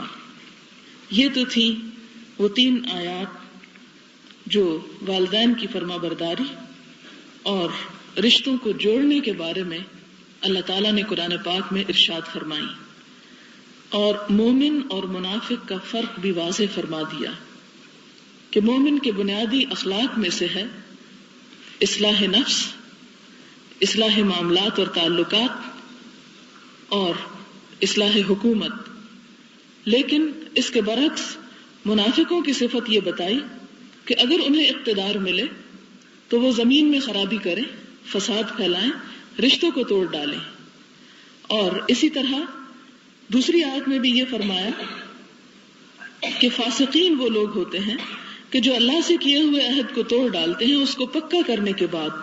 پکا کرنے سے مراد یہ ہے کہ کلمہ لا الہ الا اللہ پڑھنے کے بعد، اپنے رب سے عہد باندھنے کے بعد پھر اس بات کو، ان احکامات کو پورا نہیں کرتے جو رب نے ان پر لازم کیے ہیں. ایسے لوگوں کے لیے فرمایا کہ ان پر بھی لعنت ہے. اور پھر وَقَضَى رَبُّكَ، اللہ تعالیٰ نے فیصلہ کر دیا کہ اس میں کوئی آپشن نہیں، کوئی دوسری صورت نہیں. کس بات کا؟ اللہ تعبدوا الا ایاہ، کہ نہ تم عبادت کرو مگر صرف اسی کی. وبالوالدین احسانا، اور والدین کے ساتھ احسان کا برتاؤ کرو. یہ آیت خاص طور پر اس باب کی مناسبت سے یہاں پر آئی ہے. اور پھر اس کی تفصیل بھی اللہ تعالیٰ نے خود طے فرما دی. اما یبلغن عندک الکبر احدہما او کلاہما، کہ والدین کے ساتھ احسان تو ساری زندگی ہی ہونا چاہیے، لیکن خصوصی طور پر اگر وہ دونوں یا ان میں سے کوئی ایک بڑھاپے کی عمر کو پہنچ جائے، فلا تقل لہما اف، تو انہیں اف تک نہ کہنا. کہ بڑھاپے کی عمر کو پہنچنے کے بعد وہ پھر جیسا کہ فرمایا کہ وَمَن نُعَمِّرْهُ نُنَكِّسْهُ فِي الْخَلْقِ، کہ جس کو ہم لمبی عمر دیتے ہیں اس کی ساخت ہی ہم پلٹ دیتے ہیں. یعنی بوڑھے ہونے کے بعد والدین پھر بچوں والی حرکتیں کرنے لگتے ہیں. تو ایسی صورت میں جب تم ان کی طرف سے کسی قسم کی ضد یا بچگانہ حرکات کو دیکھو تو ان پر کسی ناگواری کا اظہار تک نہیں کر سکتے، اور تمہاری زبان سے اور تمہارے منہ سے اف کا کلمہ بھی نہیں نکلنا چاہیے. ولا تنہرہما، اور نہ تم ان کو جھڑکو، یعنی سخت لہجے میں بات بھی نہ کرو. وقل لہما قولا کریما، اور ان سے بات کرو عزت والی، یعنی پورے احترام کے ساتھ ان سے پیش آؤ. اس میں آپ دیکھیں کہ جب کسی شخص کے ساتھ آپ کا معاملہ ہوتا ہے وہ آپ کے ساتھ اچھی طرح پیش آئے تو جواباً خود بخود آپ اچھی طرح معاملہ کرتے ہیں. لیکن آپ نے محسوس کیا ہو کہ اگر کبھی کسی شخص کی طرف سے آپ کے ساتھ روڈنس کا مظاہرہ کیا جا رہا ہو تو غیر محسوس طریقے سے، لاشعوری طور پر اور بعض اوقات بغیر نیت کے آپ بھی اسی طرح ریئیکٹ کرتے ہیں. والدین کا معاملہ خاص طور پر بڑھاپے میں، کہ جب ان کی طرف سے تمہیں ایسا کلام یا ایسی باتیں سننے کو ملے کہ جو تمہارے غصے کے جذبات کو ابھار سکتی ہوں، تو بھی تم اسے دبا کے رکھنا اور ان کے ساتھ جواباً بدتمیزی نہ کرنا، بلکہ وَقُلْ لَهُمَا قَوْلًا كَرِيمًا، عزت کے ساتھ پیش آنا. اور اس کے ساتھ مزید کیا فرمایا کہ نہ صرف یہ کہ کلام میں نرمی ہو، بلکہ وَخْفِضْ لَهُمَا جَنَاحَ الذُّلِّ مِنَ الرَّحْمَةِ، کہ ان کے آگے عجز و نیاز کے ساتھ جھکے رہنا، یعنی کندھے جھکا کے رکھنا. یعنی جسمانی طور پر بھی تمہارا انداز اور طریقہ کیا ہو کہ ان کے سامنے جسم بھی جھکا ہوا. آپ دیکھیں کہ اللہ تعالیٰ کے سوا کسی کے لیے سجدہ روا نہیں، اور اللہ تعالیٰ کے فوراً بعد والدین کا حق ہے. ان کے لیے سجدے کا حکم تو نہیں، لیکن جسم سے بھی عاجزی کے اظہار کا حکم دیا گیا. یعنی سر تو چاہے نہ جھکا ہو لیکن کندھے جھکے ہوئے ہوں، جس سے کوئی دور سے دیکھنے والا بھی پہچان جائے کہ یہ اپنی کسی محترم ہستی کے ساتھ معاملہ کر رہا ہے. کہاں یہ کہ انسان سر اچکائے یا کندھے اچکائے یا منہ موڑ کے چلا جائے یا غصے کا اظہار کرے یا گرمبل کرے یا کسی طرح بڑبڑائے، تو یہ کسی مومن کی شان ہو نہیں سکتی. پھر فرمایا کہ صرف اتنا نہیں کہ تم احترام سے پیش آؤ بلکہ ان کے لیے دعا بھی کرو. یہ بھی اللہ تعالیٰ نے پابند کر دیا. کیا دعائیں کرو؟ قل رب ارحمہما کما ربیانی صغیرا، اللہ ان دونوں پہ رحم فرما جس طرح انہوں نے مجھے بچپن میں پالا، یعنی شفقت کے ساتھ، محبت کے ساتھ، اور اب یہ رحمت کے مستحق ہیں تو تو اپنی رحمتیں ان پر نچھاور کر دے. اس سلسلے کی احادیث ہیں. پہلی حدیث ہے وعن ابی بکرۃ نفیع ابن الحارث رضی اللہ عنہ قال قال رسول اللہ صلی اللہ علیہ وسلم الا انبئکم باکبر الکبائر ثلاثا قلنا بلى یا رسول اللہ قال الاشراک باللہ وعقوق الوالدین وكان متكئا فجلس فقال الا وقول الزور وشهادة الزور فما زال يكررها حتى قلنا ليته سكت متفق علیہ۔ یہ حدیث حضرت ابو بکرہ نے روایت کی ہے۔ نفیع بن الحارث نے رضی اللہ عنہ کہتے ہیں کہ رسول اللہ صلی اللہ علیہ وسلم نے فرمایا، کیا میں تمہیں بہت بڑے کبیرہ گناہ کے بارے میں نہ بتاؤں کہ بڑے بڑے گناہ کیا ہیں؟ آپ نے 3 مرتبہ فرمایا، اور آپ صلی اللہ علیہ وسلم سوال کے انداز میں بات اس لیے شروع کرتے تھے تاکہ دوسرا شخص پوری طرح متوجہ ہو جائے۔ ایک دفعہ فرمایا، کیا میں تمہیں نہ بتاؤں؟ تھوڑی سی توجہ ہوئی، پھر فرمایا، کیا میں تمہیں ایسا نہ بتاؤں؟ مزید توجہ، پھر تیسری مرتبہ فرمایا تو 3 مرتبہ آپ نے سوال کو دہرایا۔ ہم نے عرض کیا، ضرور یا رسول اللہ صلی اللہ علیہ وسلم۔ آپ نے فرمایا، اللہ کے ساتھ شریک بنانا سب سے بڑا جرم ہے، سب سے بڑا گناہ، اور والدین کی نافرمانی کرنا کبیرہ گناہ۔ اور اس دوران نبی صلی اللہ علیہ وسلم جب یہ بات فرما رہے تھے تو ٹیک لگائے ہوئے تھے، ریلیکسڈ بیٹھے ہوئے تھے کہ آپ اٹھ کے بیٹھ گئے اور فرمایا، خبردار جھوٹی بات کہنا تیسرا بڑا گناہ، اور جھوٹی گواہی دینا یہ بھی بہت بڑا گناہ کبیرہ ہے۔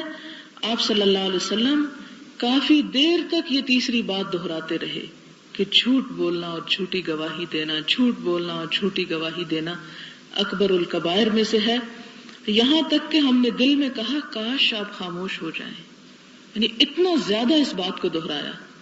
عام طور پر آپ صلی اللہ علیہ وسلم ایک بات کو 1 مرتبہ اور زیادہ سے زیادہ 3 مرتبہ دہرایا کرتے تھے، لیکن اس بات کی شدت کی وجہ سے کہ یہ اتنا بڑا جرم ہے، اس کو آپ نے اتنی مرتبہ دہرایا کہ ان گنت مرتبہ کہ صحابہ کرام پر ایک بوجھ محسوس ہونے لگ گیا، اور وہ خواہش کرنے لگے کہ بس اب آپ اس کے بعد اور نہ کہیں۔ یعنی اتنا زیادہ اس کے اوپر اصرار آپ صلی اللہ علیہ وسلم نے فرمایا، اس لیے کہ جھوٹ تمام برائیوں کی جڑ ہے، اور ایک جھوٹ سے کئی جھوٹ جنم لیتے ہیں، اور اس سے انسان اس دلدل میں گناہ کے پھنستا چلا جاتا ہے کہ پھر نکلنا مشکل ہو جاتا ہے۔ اس لیے اس دروازے کو بند کیا گیا کہ جس سے انسان اگلی غلطیوں میں اور اگلے گناہوں میں پھنسنے سے رک جائے۔ اگلی حدیث وان عبداللہ بن عمرو بن العاص رضی اللہ عنہما عن النبی صلی اللہ علیہ وسلم قال الكبائر الاشراک باللہ وعقوق الوالدین وقتل النفس والیمین الغموس رواہ البخاری۔ حضرت عبداللہ بن عمرو بن العاص نبی صلی اللہ علیہ وسلم سے بیان کرتے ہیں، آپ صلی اللہ علیہ وسلم نے فرمایا، اللہ کے ساتھ شریک بنانا، والدین کی نافرمانی کرنا، کسی نفس کو ناحق قتل کر دینا، اور جھوٹی قسم اٹھانا کبیرہ گناہوں میں سے ہے۔ الیمین الغموس، غموس غمسہ سے ہے جس کا معنی ہوتا ہے ڈبونا، اور جھوٹی قسم انسان کو ہلاکت میں ڈبونے کے لیے کافی ہے۔ وعنہ ان رسول اللہ صلی اللہ علیہ وسلم قال من الكبائر شتم الرجل والديه قالوا يا رسول الله وهل يشتم الرجل والديه قال نعم يسب أبا الرجل فيسب أباه ويسب أمه فيسب أمه متفق عليه۔ وفي رواية إن من أكبر الكبائر أن يلعن الرجل والديه قيل يا رسول الله كيف يلعن الرجل والديه قال يسب أبا الرجل فيسب أباه ويسب أمه فيسب أمه۔ حضرت عبداللہ بن عمرو بن العاص سے روایت ہے کہ نبی صلی اللہ علیہ وسلم نے فرمایا کہ کبیرہ گناہوں کی فہرست میں سے ہے کہ آدمی اپنے ماں باپ کو گالی دے۔ صحابہ کرام نے عرض کیا، یا رسول اللہ صلی اللہ علیہ وسلم، کیا کوئی شخص اپنے ماں باپ کو گالی دے سکتا ہے؟ آپ نے فرمایا، ہاں، وہ کسی کے باپ کو گالی دیتا ہے تو وہ اس کے باپ کو گالی دیتا ہے، اور وہ اس کی ماں کو گالی دیتا ہے تو وہ اس کی ماں کو گالی دیتا ہے۔ یعنی کوئی شخص اگر براہ راست اپنے والدین کو گالی نہیں بھی دیتا تو دوسرے کے والدین کا احترام کرنا بھی ایسا ہی ضروری ہے جیسا اپنے والدین کا کیا جاتا ہے۔ اس لیے کہ اگر کوئی شخص کسی دوسرے کے والدین کے بارے میں کوئی بری بات کرتا ہے اور جواباً پھر وہ اپنے والدین کے بارے میں سنتا ہے تو گویا اس نے اپنے ہی والدین کو برا بھلا کہا۔ بخاری اور مسلم کی یہ روایت ہے۔ ایک اور روایت میں ہے کہ بہت بڑے کبیرہ گناہوں میں سے ہے کہ آدمی اپنے والدین پہ لعنت بھیجے. ایک حدیث میں گالی کے الفاظ آتے ہیں، دوسری میں لعنت کے آتے ہیں. عرض کیا گیا یا رسول اللہ کیسے کوئی شخص اپنے والدین کو لعنت کر سکتا ہے؟ آپ نے فرمایا کہ وہ کسی آدمی کے باپ کو گالی دیتا ہے تو وہ اس کے باپ کو گالی دیتا ہے، وہ اس کی ماں کو گالی دیتا ہے تو وہ اس کی ماں کو گالی دیتا ہے. تو یہ دراصل اپنے ہی والدین پر لعنت بھیجنا ہے. اس میں ایک بات یہ بھی یاد رکھیں کہ اولاد والدین کی تربیت کا نمونہ ہوتی ہے. تو جب اولاد ایسے کام کرتی ہے تو نہ صرف یہ کہ وہ جواباً اس شخص سے لعنت لیتی ہے جس کو وہ لعنت جس کے والدین پہ بھیج رہی ہوتی ہے، بلکہ اس کے ساتھ ہی دوسرے لوگوں کی لعنت کی بھی مستحق بن جاتی ہے. وعن ابی محمد جبیر بن مطعم رضی اللہ عنہ ان رسول اللہ صلی اللہ علیہ وسلم قال لا يدخل الجنة قاطع قال سفیان فی روایته یعنی قاطع رحم متفق علیہ. حضرت جبیر بن مطعم بیان کرتے ہیں رضی اللہ عنہ کہ رسول اللہ صلی اللہ علیہ وسلم نے فرمایا کہ قطع رحمی کرنے والا جنت میں داخل نہیں ہوگا، جنت میں نہ جا سکے گا. سفیان راوی نے اپنی روایت میں کہا اس سے مراد وہ شخص ہے جو رشتوں کو توڑنے والا ہے، رشتوں کو کاٹنے والا ہے، ان کے حقوق ادا کرنے سے گریز کرتا ہے. وعن ابی عیسی بن المغیرة بن شعبة رضی اللہ عنہ عن النبی صلی اللہ علیہ وسلم قال ان اللہ تعالی حرم علیکم عقوق الامہات ومنع النوہات ووأد البنات وكره لكم قيل وقال وكثرة السؤال وإضاعة المال متفق عليه. حضرت مغیرہ بن شعبہ نبی صلی اللہ علیہ وسلم سے روایت کرتے ہیں آپ صلی اللہ علیہ وسلم نے فرمایا کہ اللہ تعالی نے تم پر ماں باپ کی نافرمانی کرنا، اپنے مال کو روک کر رکھنا اور دوسروں کے مال کو ناجائز قبضے میں کرنا اور لڑکیوں کو زندہ درگور کرنے کو حرام قرار دیا ہے، اور تمہارے لیے ناپسند کر دیا ہے بے مقصد گفتگو کرنا، زیادہ سوال کرنا اور مال کو ضائع کرنا. بخاری اور مسلم کی روایت ہے صحیح. اس میں آپ دیکھیں کہ ابتدا میں تو اسی ریفرنس میں بات کی گئی جو اس باب سے متعلق ہے کہ اللہ تعالیٰ نے حرام کر دیا ہے والدین کی نافرمانی کو، اور دوسرے الفاظ عربی کے آپ دیکھیں وَمَنْعًا وَهَاتِ. منعن کا معنی ہوتا ہے روکنا، منع کرنا، یعنی اپنے مال کو روک کے رکھنا، بخل کرنا. اس سے منع کیا گیا کہ انسان اپنے مال سے صرف خود فائدہ اٹھائے اور دوسروں کو فائدہ نہ اٹھانے دے، خصوصاً قریبی رشتہ داروں کو. اور ہاتھی کا معنی ہوتا ہے لاؤ. اس سے مراد کیا ہے کہ زبردستی دوسروں کا مال قبضے میں کر لینا اور زیادہ سے زیادہ مال کی ہرس کرتے چلے جانا، اور لڑکیوں کو زندہ درگور کرنے کو حرام کیا ہے اور تمہارے لیے حرام کر دیا ہے. اب یہاں پر آپ دیکھیں تمہارے لیے حرام کر دیا ہے بے مقصد گفتگو کرنا، بغیر کسی فائدے کے، دنیا یا آخرت کے. ایسا کیوں ہے اور اس کی حرمت کیوں بیان کی گئی؟ اسے یہ کیوں نہیں کہا گیا کہ ٹھیک ہے جو کرے وہ اچھا نہیں ہے؟ حرام کا لفظ یہاں پر استعمال ہوا ہے جو کہ ایک بہت سخت لفظ ہے، جس کا مطلب ہے کہ کسی صورت میں بھی اللہ تعالیٰ کو پسند نہیں، کسی صورت میں بھی وہ انسان اللہ تعالیٰ کو برداشت نہیں ہوتا کہ جو اپنی گفتگو سے اپنے وقت کو ضائع کرے، ایسی گفتگو سے کہ جس میں نہ اس کے اپنے لیے کوئی خیر اور بھلائی ہو اور نہ کسی دوسرے کے لیے. اور اس میں وہ تمام چیزیں آ جاتی ہیں کہ جو بیکار میں انسان دوسروں کی غیبت یا مذاق اڑانا یا بیکار کے تبصرے کرنا کہ جس کے نتیجے میں کچھ بھی نہ حاصل ہو، اور اس کی وجہ سے دل بھی سخت ہو جاتا ہے. جب دل سخت ہوتا ہے تو پھر اللہ تعالیٰ کی عبادت میں لذت ختم ہو جاتی ہے، پھر مفید اور کارآمد چیزوں کی طرف انسان کا رجحان نہیں رہتا، پھر وہ سب کچھ اسے بہت مشکل لگتا ہے.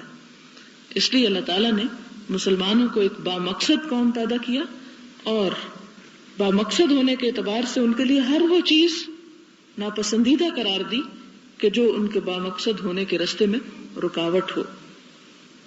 آپ دیکھیں کائنات پر غور کریں، آپ کو کوئی بھی چیز ایسی نظر نہیں آئے گی کہ جو بے مقصد ہو. ہر چیز، جیسے کہ اللہ تعالیٰ سورۃ مریم میں فرماتے ہیں کہ اعطى كل شيء خلقه ثم هدى، کہ اس نے ہر چیز کو ساخت عطا کی پھر اس کی رہنمائی بھی کی کہ اس میں کیا کرنا ہے. آپ کائنات میں دیکھیں کہ نباتات، حیوانات، پرند چرند، انسان، ان تمام چیزوں کو اللہ تعالیٰ نے کسی نہ کسی مقصد کے لیے پیدا کیا اور پھر سب چیزیں انسان کی خدمت میں لگا دی. تو پھر یہ کیسے ہو سکتا ہے کہ خود انسان جس کے لیے ساری کائنات بنا دی گئی وہی بے مقصد ہو اور اس کی گفتگو بھی بے مقصد ہو؟ کیونکہ گفتگو جو ہے وہ انسان کی شخصیت کو ظاہر کرتی ہے کہ کسی شخص کی دلچسپیاں کیا ہیں. ایک عربی کی کہاوت ہے کہ انسان کے عیب اس وقت تک چھپے رہتے ہیں جب تک وہ خاموش رہتا ہے، لیکن جب وہ بولتا ہے تو جو اس کے اندر ہوتا ہے وہ ظاہر ہو جاتا ہے. لہذا بیکار گفتگو انسان کے بیکار ہونے کی علامت ہے اور بیکار انسان اللہ تعالیٰ کو پسند نہیں. اور دوسرا، زیادہ سوال کرنا یہ بھی ناپسندیدہ ہے. اب سوال کس چیز کا زیادہ سوال؟ 2-3 معنی اس کے بنتے ہیں. ایک معنی تو یہ ہے کہ انسان علم حاصل کرنے کے میدان میں بیکار قسم کے سوال کرے. سوال 2 طرح کے ہوتے ہیں. ایک تو وہ کہ جو پسندیدہ ہے، جس کے بارے میں فرمایا کہ وہ نصف علم ہے، کہ ایک اچھا سوال جس سے اچھا جواب آئے اور دوسرے لوگوں کا بھی بھلا ہو، وہ تو نہایت پسندیدہ ہے. لیکن یہ وہی کر سکتا ہے کہ جس کی کوانٹٹی سوالوں کی کم ہو تو پھر ہی کوالٹی آئے گی. اور اگر ہر بیکار سوال انسان شروع کر دے تو پھر اس میں کیا کرنا چاہیے اور کیا، اس کی سلیکشن باقی نہیں رہتی. اس کے ساتھ ہی آپ دیکھیں کہ سوال میں وہ سوال ناپسندیدہ ہے. آپ صلی اللہ علیہ وسلم نے فرمایا کہ مسلمانوں کے حق میں وہ شخص سب سے بڑا مجرم ہے کہ جس کے سوال کرنے کی وجہ سے ایک حلال چیز ان پہ حرام ہو گئی. یعنی بیکار کی حجتیں نکالنا اور دین میں ایسی ایسی تفصیلیں معلوم کرنا کہ جس سے کچھ فائدہ نہ ہو. اور آپ دیکھیں کہ اسی چیز نے مسلمان امت کو ہلاکت سے دوچار کیا.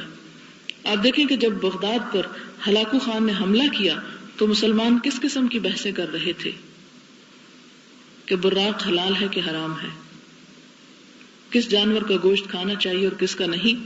اس کی تفصیلات سیدھی سادھی قرآن اور سنت میں ملتی ہیں. لیکن وہ جانور جو زمین پہ پائے ہی نہیں جاتے، ان کے بارے میں بحث کرنا اور بلا مقصد باتیں کرنا، ادھر اصل دین کو بھی مشکل بنانا ہے اور لوگوں کو بھی دماغ خراب کرنا ہے. لہٰذا ایسے سوالوں سے منع کیا گیا. اور قرآن پاک میں یہ بھی آیا کہ یا ایھا الذین آمنوا لا تسألوا عن اشیاء ان تبد لکم تسؤکم. ایسی باتوں کے بارے میں بھی مت سوال کیا کرو کہ اگر تم پہ وہ ظاہر کر دی جائیں تو تمہیں سخت ناپسند ہو. مثلا ایک دفعہ ایک شخص نے نبی صلی اللہ علیہ وسلم کی مجلس میں یہ سوال کیا کہ میرا باپ کون ہے. اب اگر اسے بتا دیا جاتا تو اس کے لیے باعث عار ہوتا. لہذا اس چیز پر سختی سے روکا گیا کہ بیکار اور بے معنی بے مقصد سوال نہ کیے جائیں. اس کے علاوہ کثرت سوال سے مراد بھیک مانگنا بھی لی گئی ہے کہ انسان ہر وقت اپنی حاجتیں دوسروں کے آگے رکھتا رہے اور ان سے سوال کرتا رہے. اور تیسری چیز وَإِضَاعَةِ الْمَالِ، مال کو ضائع کرنا. جیسا کہ سورۃ النساء میں بھی اللہ تعالیٰ نے فرمایا ہے کہ وہ مال جس کو اللہ نے تمہارے لیے قیام زندگی کا ذریعہ بنایا ہے اسے تم بے وقوفوں کے حوالے نہ کرو، یعنی اس کو ضائع مت کرو، اس سے تم فائدہ اٹھاؤ. مال کو اللہ تعالیٰ نے خیر کا لفظ دیا کہ یہ ایک خیر ہے، بھلائی ہے انسان کے لیے، اور اسے ایسی جگہ پر استعمال کرے کہ جہاں سے وہ بہترین خیر حاصل کر سکے، نہ کہ اس طرح استعمال کرے کہ نہ اس سے دنیا کا فائدہ ہو اور نہ آخرت کا فائدہ. پھر اس میں آپ دیکھیں کہ قرآن پاک میں ہی اللہ تعالیٰ ہمیں اس کے بارے میں کلیئر کٹ رستہ بتا دیتے ہیں کہ کیسے خرچ کریں. فرمایا وَالَّذِينَ إِذَا أَنفَقُوا لَمْ يُسْرِفُوا وَلَمْ يَقْتُرُوا وَكَانَ بَيْنَ ذَلِكَ قَوَامًا، کہ وہ لوگ جب وہ خرچ کرتے ہیں مال کو، لم یسرفوا، نہ اسراف کرتے ہیں، ولم یقتروا، اور نہ ہی بخل کرتے ہیں، وَكَانَ بَيْنَ ذَلِكَ قَوَامًا، وہ ان دونوں کے درمیان ایک بہترین راہ اختیار کرتے ہیں. یہ دونوں کے درمیان یعنی بخل اور اسراف کے درمیان. اور اسراف کیا ہے؟ بلا ضرورت خرچ کرنا، حرام کاموں پہ خرچ کرنا، اور ایسی جگہ پر خرچ کرنا کہ جس سے دوسروں کو فائدے کی بجائے نقصان پہنچے. پھر اس کے بعد آپ دیکھیں اگلی حدیث جس میں ایک ہی چیز آخر میں آئی ہے کہ وَأَقْطَعُ مَنْ قَطَعَكَ وَحَدِيثُ مَنْ قَطَعَنِي قَطَعَهُ اللَّهُ، کہ ان حدیثوں کو جو پہلے گزر چکی ہیں یاد کر لیں، کہ جو رحم کے بارے میں آتی ہیں کہ اللہ تعالیٰ نے رحم سے فرمایا جب اللہ تعالیٰ نے زمین آسمان کو پیدا کیا کہ جو تجھ کو قطع کرے گا میں اس سے تعلق منقطع کر لوں گا، اور یہ حدیث کے صلہ رحمی کہتی ہے کہ جو مجھے قطع کرے گا اللہ تعالیٰ اس کو قطع کر دے گا، یعنی رحمت سے دور کر دے گا۔ اگلا باب ہے باب نمبر 42، باب فضل بر اصدقاء الاب والام والاقارب والزوجة وسائر من يندب اکرامہ، باپ کے دوستوں اور والدہ، رشتہ داروں، بیوی اور وہ تمام لوگ جن کے ساتھ حسن سلوک مستحب ہے ان کے ساتھ بھلائی کی فضیلت کا بیان۔ پہلی حدیث ہے عن ابن عمر رضی اللہ عنہما ان النبی صلی اللہ علیہ وسلم قال ان ابر البر ان يصل الرجل ود ابیہ، رواہ مسلم۔ حضرت عبداللہ بن عمر بیان کرتے ہیں کہ نبی صلی اللہ علیہ وسلم نے فرمایا کہ بہت بڑی نیکی یہ ہے کہ آدمی اپنے باپ کے دوستوں کے ساتھ حسن سلوک سے پیش آئے۔ پیچھے آپ نے والدین کی عزت کا پڑھا، اب والدین کے جو پیارے لوگ ہیں ان کے دوست احباب رشتہ دار، ان کے ساتھ حسن سلوک کا بھی حکم دیا جا رہا ہے۔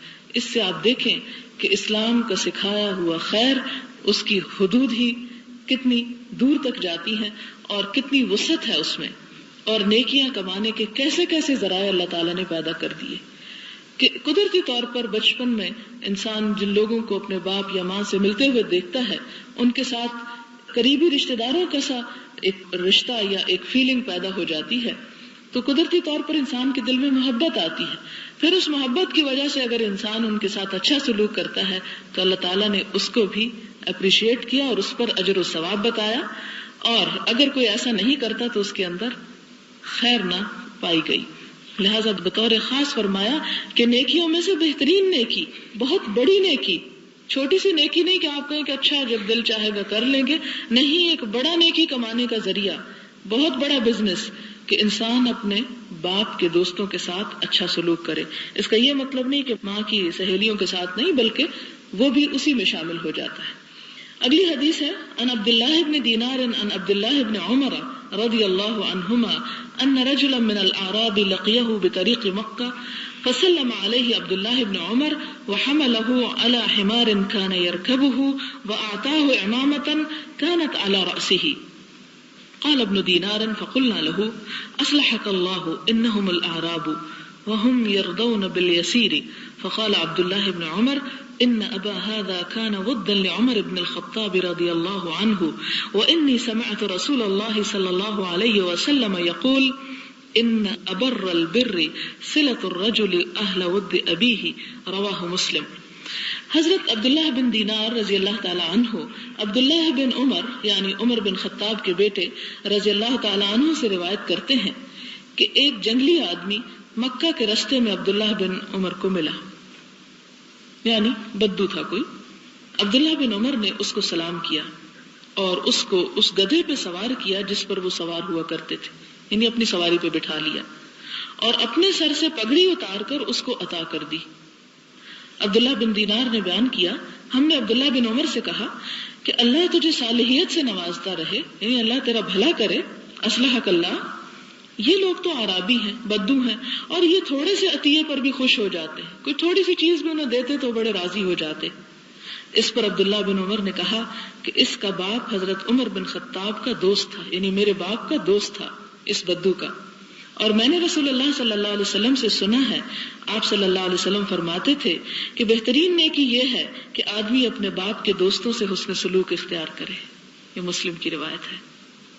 اور ایک اور روایت میں ہے عن ابن دینار عن ابن عمر انه كان اذا خرج الى مكة كان له حمار يتروح عليه اذا مل ركوب الراحلة وعمامة يشد بها رأسه، فبينا هو يوما على ذلك الحمار اذ مر به اعرابي فقال ألست ابن فلان ابن فلان؟ قال بلى، فأعطاه الحمار فقال اركب هذا، وأعطاه العمامة وقال اشدد بها رأسك، فقال له بعض أصحابه غفر الله لك آتيت هذا الأعرابي حمارا كنت تروح عليه وعمامة كنت تشد بها رأسك فقال إني سمعت رسول الله صلى الله عليه وسلم يقول إن من أبر البر أن يصل الرجل أهل ود أبيه بعد أن يولي وإن أباه كان صديقا لعمر رضي الله عنه. روى هذه الروايات كلها مسلم. یہ ساری روایات مسلم کی ہیں، جس میں عبداللہ بن دینار حضرت عبداللہ بن عمر سے روایت بیان کرتے ہیں کہ عبداللہ بن عمر جب مکہ کی طرف جاتے تو جب اونٹنی کی سواری سے اکتا جاتے تو ان کے ساتھ ایک گدھا ہوتا تھا، اس پہ سوار ہو جاتے. آپ کو معلوم ہوگا کہ اونٹ کی سواری ایک انکمفرٹیبل سواری ہے کہ جس پر انسان بہت دیر تک بیٹھے تو اس کی ہڈیاں کڑکڑا جائیں، تو اس کے لیے وہ سواری کو تبدیل کر لیتے تھے، یعنی اونٹ سے اتر کے گدھے پہ بیٹھ جاتے. اور ایک پگڑی ہوتی تھی جس کو اپنے سر پہ باندھتے تھے. ایک دفعہ کا ذکر ہے کہ وہ اس گدھے پر سوار تھے کہ ان کے پاس سے ایک اعرابی گزرا. عبداللہ بن عمر نے کہا کیا تو فلاں بن فلاں کا بیٹا نہیں؟ اس نے کہا ہاں.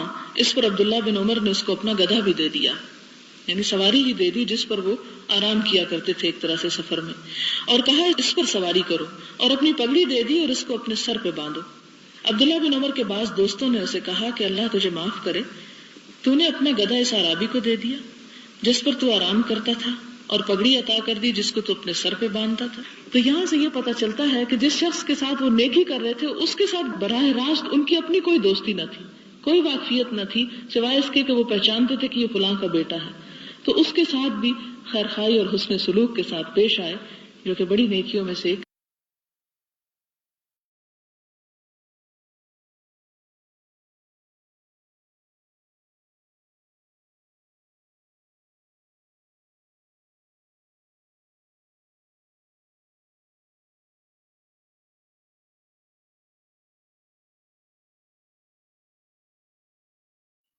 السلام علیکم ورحمۃ اللہ وبرکاتہ. وعلیکم السلام ورحمۃ اللہ وبرکاتہ. ہمارا لیسن یہیں تک تھا. لاسٹ والی حدیث تو بہت خوبصورت تھی. آپ میں سے کبھی کسی نے کی ہے ملاقات اپنے پیرنٹس کے فرینڈس کے ساتھ؟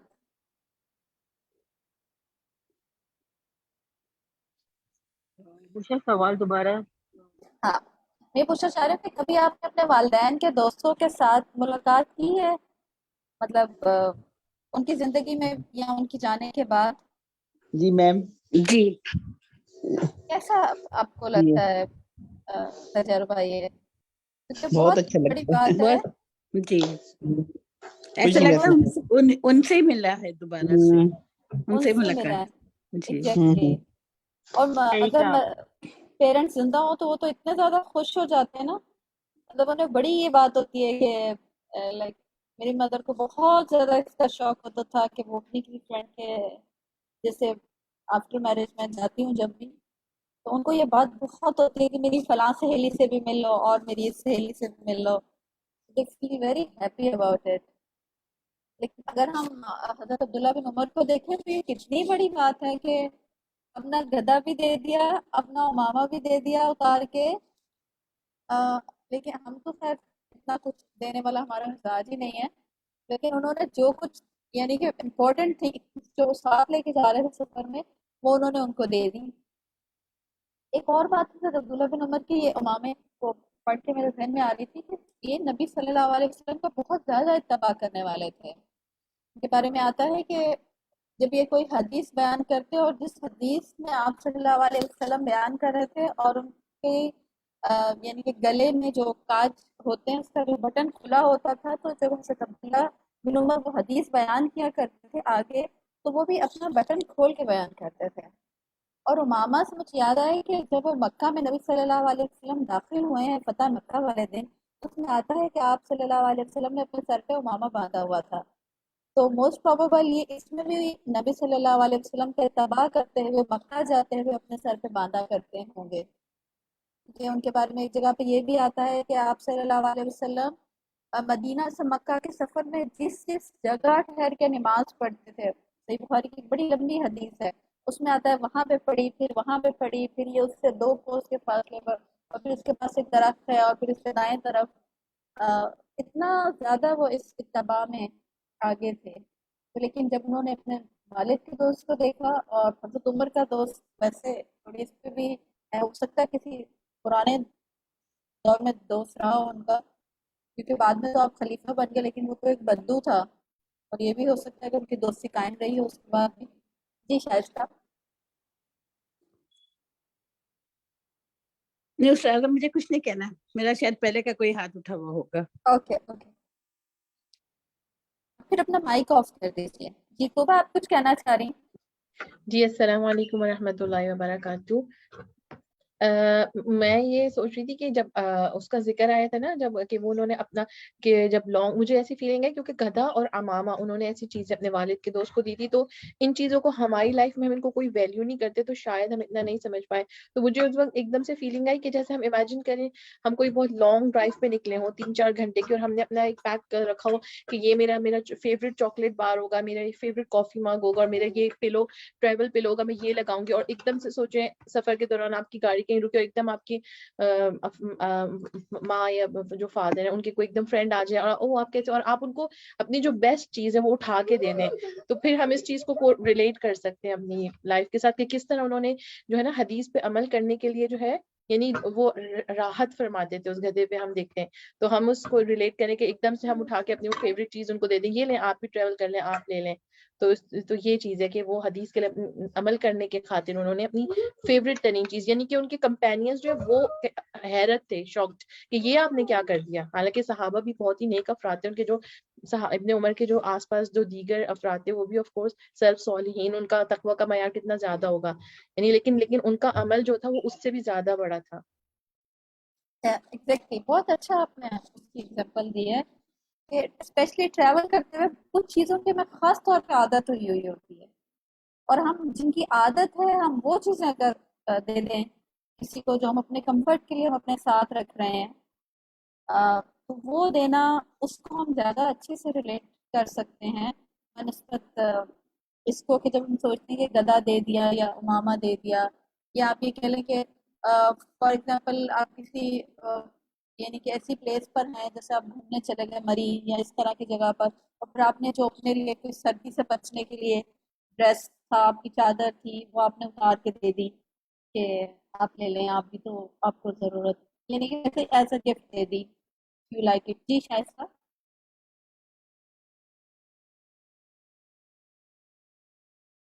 اوکے اسما، آپ کچھ کہنا چاہ رہی ہیں؟ جی میں کچھ کہہ رہی تھی. جی باری باری. جی شائستہ پہلے آپ کہیے پھر اسما آپ. جی میں یہ کہہ رہی تھی، وعلیکم السلام ورحمۃ اللہ. میں یہ کہہ رہی تھی جیسے کہیں ہم دیکھیں کہ ان کو کہیں جانا ہے، they don't have a car, we can pool it up کہ ہم ان کو اپنے ساتھ لے جائیں، ان کو اپنی گاڑی میں رائڈ دے دیں، ان کے لیے آسانی کر دیں، تو this will be counted as helping them. بالکل صحیح ہے، ایسا ہی ہے. جی اسما. السلام علیکم. میری وعلیکم والدہ اور السلام. میرے والد دونوں امریکہ میں رہتے ہیں، تو میری جو چھوٹی بہن ہے وہ ان کے یہاں پہ جتنے بھی ریلیٹیوز ہیں ہمارے، میرے والد کے بھی اور میری والدہ کے بھی، ان کا بہت خیال رکھتی ہیں وہ بھی، اور میری بھی کوشش ہوتی ہے، لیکن زیادہ وہ جو چھوٹی بہن ہے، اور پھر وہ اتنی دعائیں میری والدہ سے لیتی ہے، اور وہ کہتی ہے کہ بس اب میں صرف اپنی والدہ کی دعاؤں کی وجہ سے چل رہی ہوں، جتنے بھی میرے سارے کام بگڑے وہ سب بن جاتے ہیں. صحیح، بالکل ایسا ہی ہے. چلیے آج کی کلاس ڈسکشن کی طرف چلتے ہیں. اپنے مائکس کو آف کر دیجیے. اوکے. حدیث نمبر 324 میں ہم نے پڑھا کہ نبی اکرم صلی اللہ علیہ وسلم نے کس شخص کے بارے میں فرمایا تھا کہ صلہ رحمی کرنے والا شخص دراصل یہ ہے. نبی صلی اللہ علیہ وسلم نے کس شخص کو فرمایا تھا کہ یہ ہے وہ شخص جو حقیقت میں صلہ رحمی کرتا ہے؟ اور آپ آنسر کرنا چاہ رہی ہیں؟ جی باجی، آپ نے جی حدیث بتائیں. نمبر 324 سے پوچھا ہے نا، تو جی جی اس میں وہ ہے صلہ رحمی کرنے والا وہ ہے جو جب قطع رحمی کی جائے تو یہ نہیں ہے کہ صرف احسان کیا جائے تو بدلے میں احسان، بلکہ جب احسان نہ ہو رہا ہو، جب قطع رحمی ہو رہی ہو تو تب صلہ رحمی جو کیا جائے تو وہی اصل صلہ رحمی کرنے والا. بالکل صحیح. اوکے. کیا عورت اپنے خاوند کو صدقہ یا زکوٰۃ کی رقم دے سکتی ہے؟ جی میم دے سکتی. اوکے آپ دلیل دیں گے. مند ہے, اگر خامد ضرورت مند ہے تو اس پہ وہ خرچ اسے دے سکتی ہے زکوٰۃ. صحیح. آپ میں سے کون ہے جو اس کی دلیل دے سکتا ہے؟ اریبہ آپ دیں گی؟ جی باجی حدیث نمبر 326 ہے. حضرت عبداللہ بن مسعود کی اہلیہ سیدہ زینب صفیہ رضی اللہ عنہا سے جو روایت ہے کہ رسول اللہ صلی اللہ علیہ وسلم نے ہمیں ان کو عورتوں کو جیسے واز کا حکم دیا تھا کہ صدقہ کیا کرو, تو ان کے ہسبینڈ ان کی کوئی جاب نہیں تھی اور وہ خود کماتی تھی, تو اس میں انہوں نے سوال کیا تھا. یہ والی حدیث ہے مین. ٹھیک, صحیح ہے بالکل. تو آپ صلی اللہ علیہ وسلم نے فرمایا تھا کہ ہاں تم دے سکتی ہو اور اس پر تمہیں 2 گنا اجر. اوکے, رشتہ داروں کے ساتھ صلہ رحمی کرنے میں کیا کیا شامل ہے؟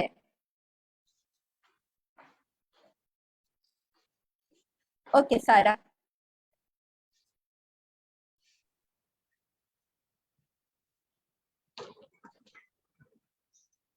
سائرہ آواز نہیں آ رہی مجھے.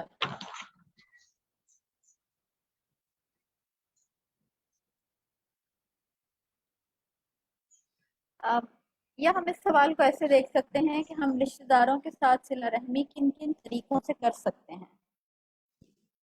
جی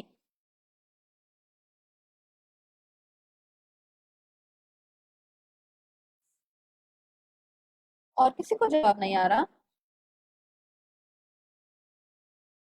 جی فرح. میم رزق میں اضافہ ہوتا ہے اور عمر میں اضافہ ہوتا ہے میم. صلہ رحمی اس طرح بھی کر سکتے ہیں کہ اگر کسی کو مطلب اسے قرض دے دیا ہو, جیسے قرض ہے تو وہ اس کو یا تو معاف کر دیں یا پھر اس کو اتنا مدت بڑھاتے رہیں اگر وہ جب تک کہ وہ دینے کے قابل نہ ہو جائے. باجی آواز آ رہی ہے میری؟ جی سارا اب آ رہی ہے, بتائیے. جی باجی ہم ان کے ساتھ اچھا برتاؤ کر کے ان کے ساتھ صلہ رحمی کر سکتے ہیں. اور جیسے اگر کوئی ہم سے ناراض ہے اور وہ نہیں سمجھ رہا تو آپ اسے کال کر لیں, بات کر لیں. اس طرح ہم ان کے ساتھ صلہ رحمی کر سکتے ہیں, ان کی غلط فہمیوں کو دور کر کے ان سے کے ساتھ صلہ رحمی کر سکتے ہیں. اور اگر کوئی ہمارے غریب رشتے دار ہے تو ان, کیونکہ یہ نا کہ آپ صدقہ باہر نہیں کرو, پہلے آپ اپنے گھر والوں سے شروع کرو, تو وہاں پہ آپ صدقہ کر سکتے ہیں, یہ صلہ رحمی ہو جائے گی ان کے ساتھ. ٹھیک ہے نسرین بھائی. یہ بھی ہے نا کہ اگر کوئی غریب رشتے دار ہے وہ افورڈ نہیں کر سکتے بچوں کو پڑھانا ٹیوشن وغیرہ, تو آپ ان کو ٹائم دے کے پڑھا سکتے ہیں. یہ بھی ایک صلہ رحمی کی ایک شکل ہے نا. ٹھیک ہے نسرین بھائی, آپ کہنا چاہیں گے اس بارے میں؟ جی جی یہی بات میرے ذہن میں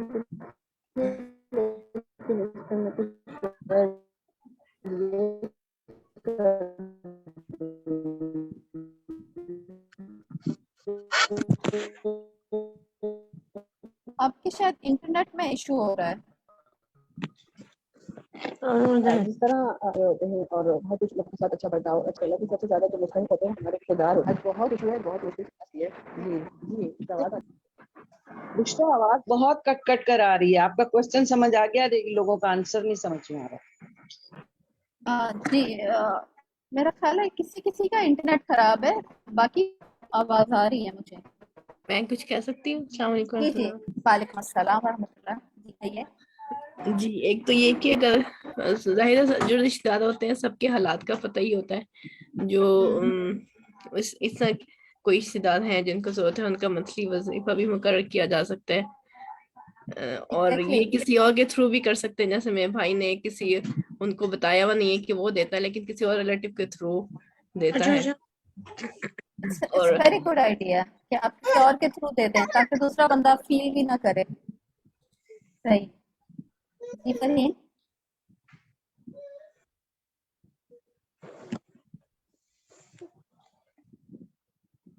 اوکے تحسین, آپ کچھ کہنا چاہیں گے اس بارے میں؟ جی جیسے رشتے دار ہیں وہ یتیم, مطلب یتیم بیٹیاں ہیں ان کی, تو ان کی شادی کا وقت آیا تو چپکے سے پتہ بھی نہ چلے کسی کو کہ انہوں نے مدد کی ہے اور ہم مدد کر دیں. یہ بھی ایک طریقہ ہے.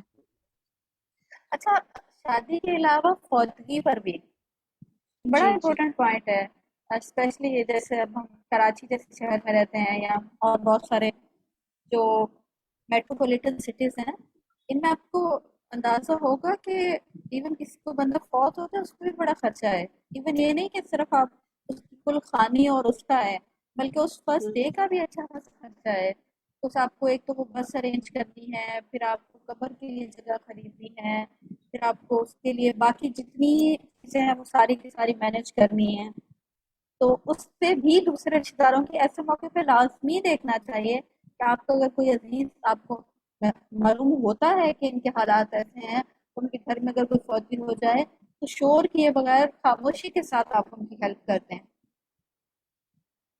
بشرا یہ بھی تو ہوتا ہے نا کہ اس وقت ایسا ماحول ہوتا ہے کہ آدمی کسی سے پیسے نہیں لے سکتا and they know they can give it back to them. تو اس وقت ان کی مدد کیا کر دی جائے، ان کے لیے سارے معاملات کر دیے جائیں and after words when they ask کہ بھی کس نے پیسے خرچہ کیا تھا they can return them back.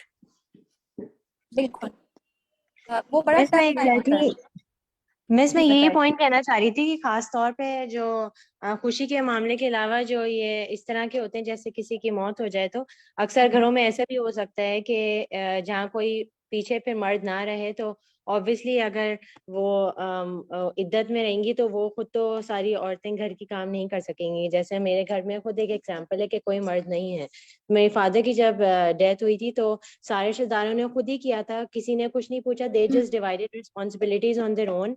Every thing from کفن، تدفین وغیرہ، قبر وغیرہ کا سب کچھ انہوں نے خود کیا تھا. تو ایسے یہ بہت زیادہ امپورٹنٹ ہوتا ہے ایسے ٹائم پہ رشتے داروں کا سامنے آنا اور خود اونرشپ لینا. بالکل بالکل صحیح کہہ رہے ہیں خدیجہ.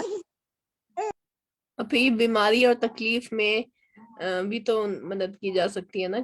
آج کل جیسے اتنی بیماریاں ہیں، علاج کرانے میں، دوائیاں دینے میں، یا خدا نخواستہ کوئی ایکسیڈنٹ ہو جائے اس میں بہت زیادہ خرچ آ جاتا ہے ہاسپٹل وغیرہ کا، تو اس میں مدد کی جا سکتی ہے.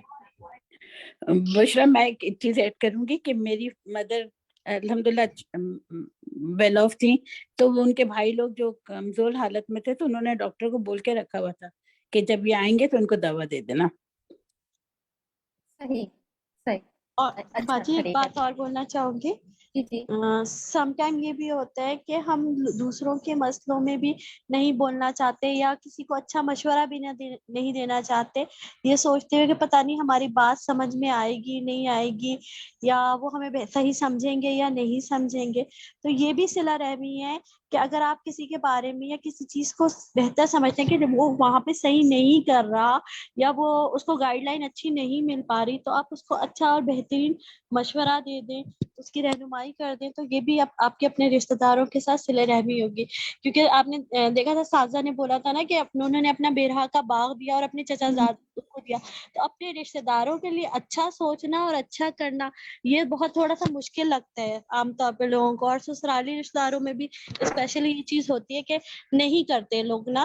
تو یہ بھی ہماری رشتہ داروں کے ساتھ صلہ رحمی ہوگی کہ ہم ان کے لیے اچھا سوچیں اور ان کو اچھی گائیڈ لائن دے سکیں. صحیح بالکل صحیح. خدیجہ. ہاں جی، میں یہ کہ میں نے کہا صلہ رحمی اس وقت کرنا پھر بھی بہت آسان ہے جب آپ کے ان کے ساتھ تعلقات اچھے ہیں، لیکن اسپیشلی ان لوگوں کے ساتھ صلہ رحمی کرنا ہر ایک اس معاملے میں جو آپ کے ساتھ قطع رحمی کرتے ہیں، اور مطلب جو آپ کا جن کے تعلقات اچھے نہیں، دل نہیں کرتا پر لیکن یہ سوچ کے کہ اللہ تعالیٰ کا حکم ہے تو اس میں ان کے ساتھ اچھا سلوک کرنا، ان کی ضروریات کو پورا کرنا، بے شک وہ آپ کو جتنا مرضی کاٹیں، اس وقت یہ بہت ضروری ہے. صحیح. جی پڑھیں.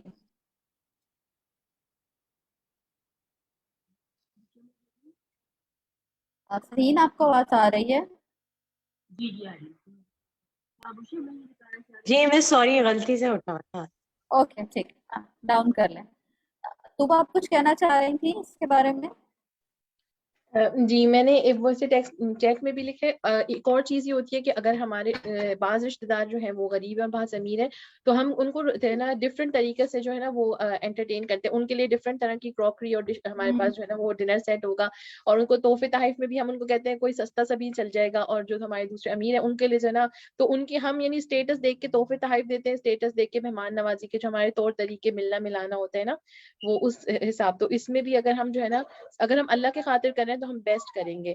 اور ایک اور چیز یہ کہ اگر سیم لیول کے ہیں رشتے دار تو پھر یہ ہوتا ہے کہ اکثر آپس کزنس میں کمپٹیشن بہت ہائی ہوتا ہے کہ کون سے اسکول کالج، تو وہ ایک دوسرے سے چھپانا، چاہے وہ ریسیپیز ہوں کہ اگر اپنی ریسیپیز نہیں بتانا کہ پھر یہ بیسٹ ہو جائیں گی یا میری تعریفیں نہیں ہوں گی، یا فلان لباس کہاں سے لیا، یا کوئی بھی ایسی مفید چیز ہمیں پتہ لگ جائے اور ہم سمجھتے کہ اس سے دوسرے کو بھی فائدہ ہوگا، تو وہ بھی اگر ہم شیئر کر لیں، یعنی اگر ہمیں یہ بھی پتہ لگ رہا ہے کہ یہ اگر اچھی سیل ہے ہم ان کو بھی بتا دیں، یہ سوچ کے، یعنی بہت سی چیزیں ہوتی ہیں نا ہم چھپا لیتے ہیں، ہم بتاتے نہیں ہیں کہ ہم برابر کے لیول پہ آ جائیں گے، وہ جو کمپٹیشن چل رہا ہوتا ہے نا امنگ دا رشتے دار. بالکل صحیح. شیریں آپ کچھ کہنا چاہ رہی ہیں؟ رشتے داروں میں کئی رشتے داروں میں امیر بھی ہوتے ہیں وہ غریب بھی ہوتے ہیں، تو یہ ہوتا یہ ہے کہ ہم اچھا آپ کی آواز آ نہیں رہی صحیح. ہماری آواز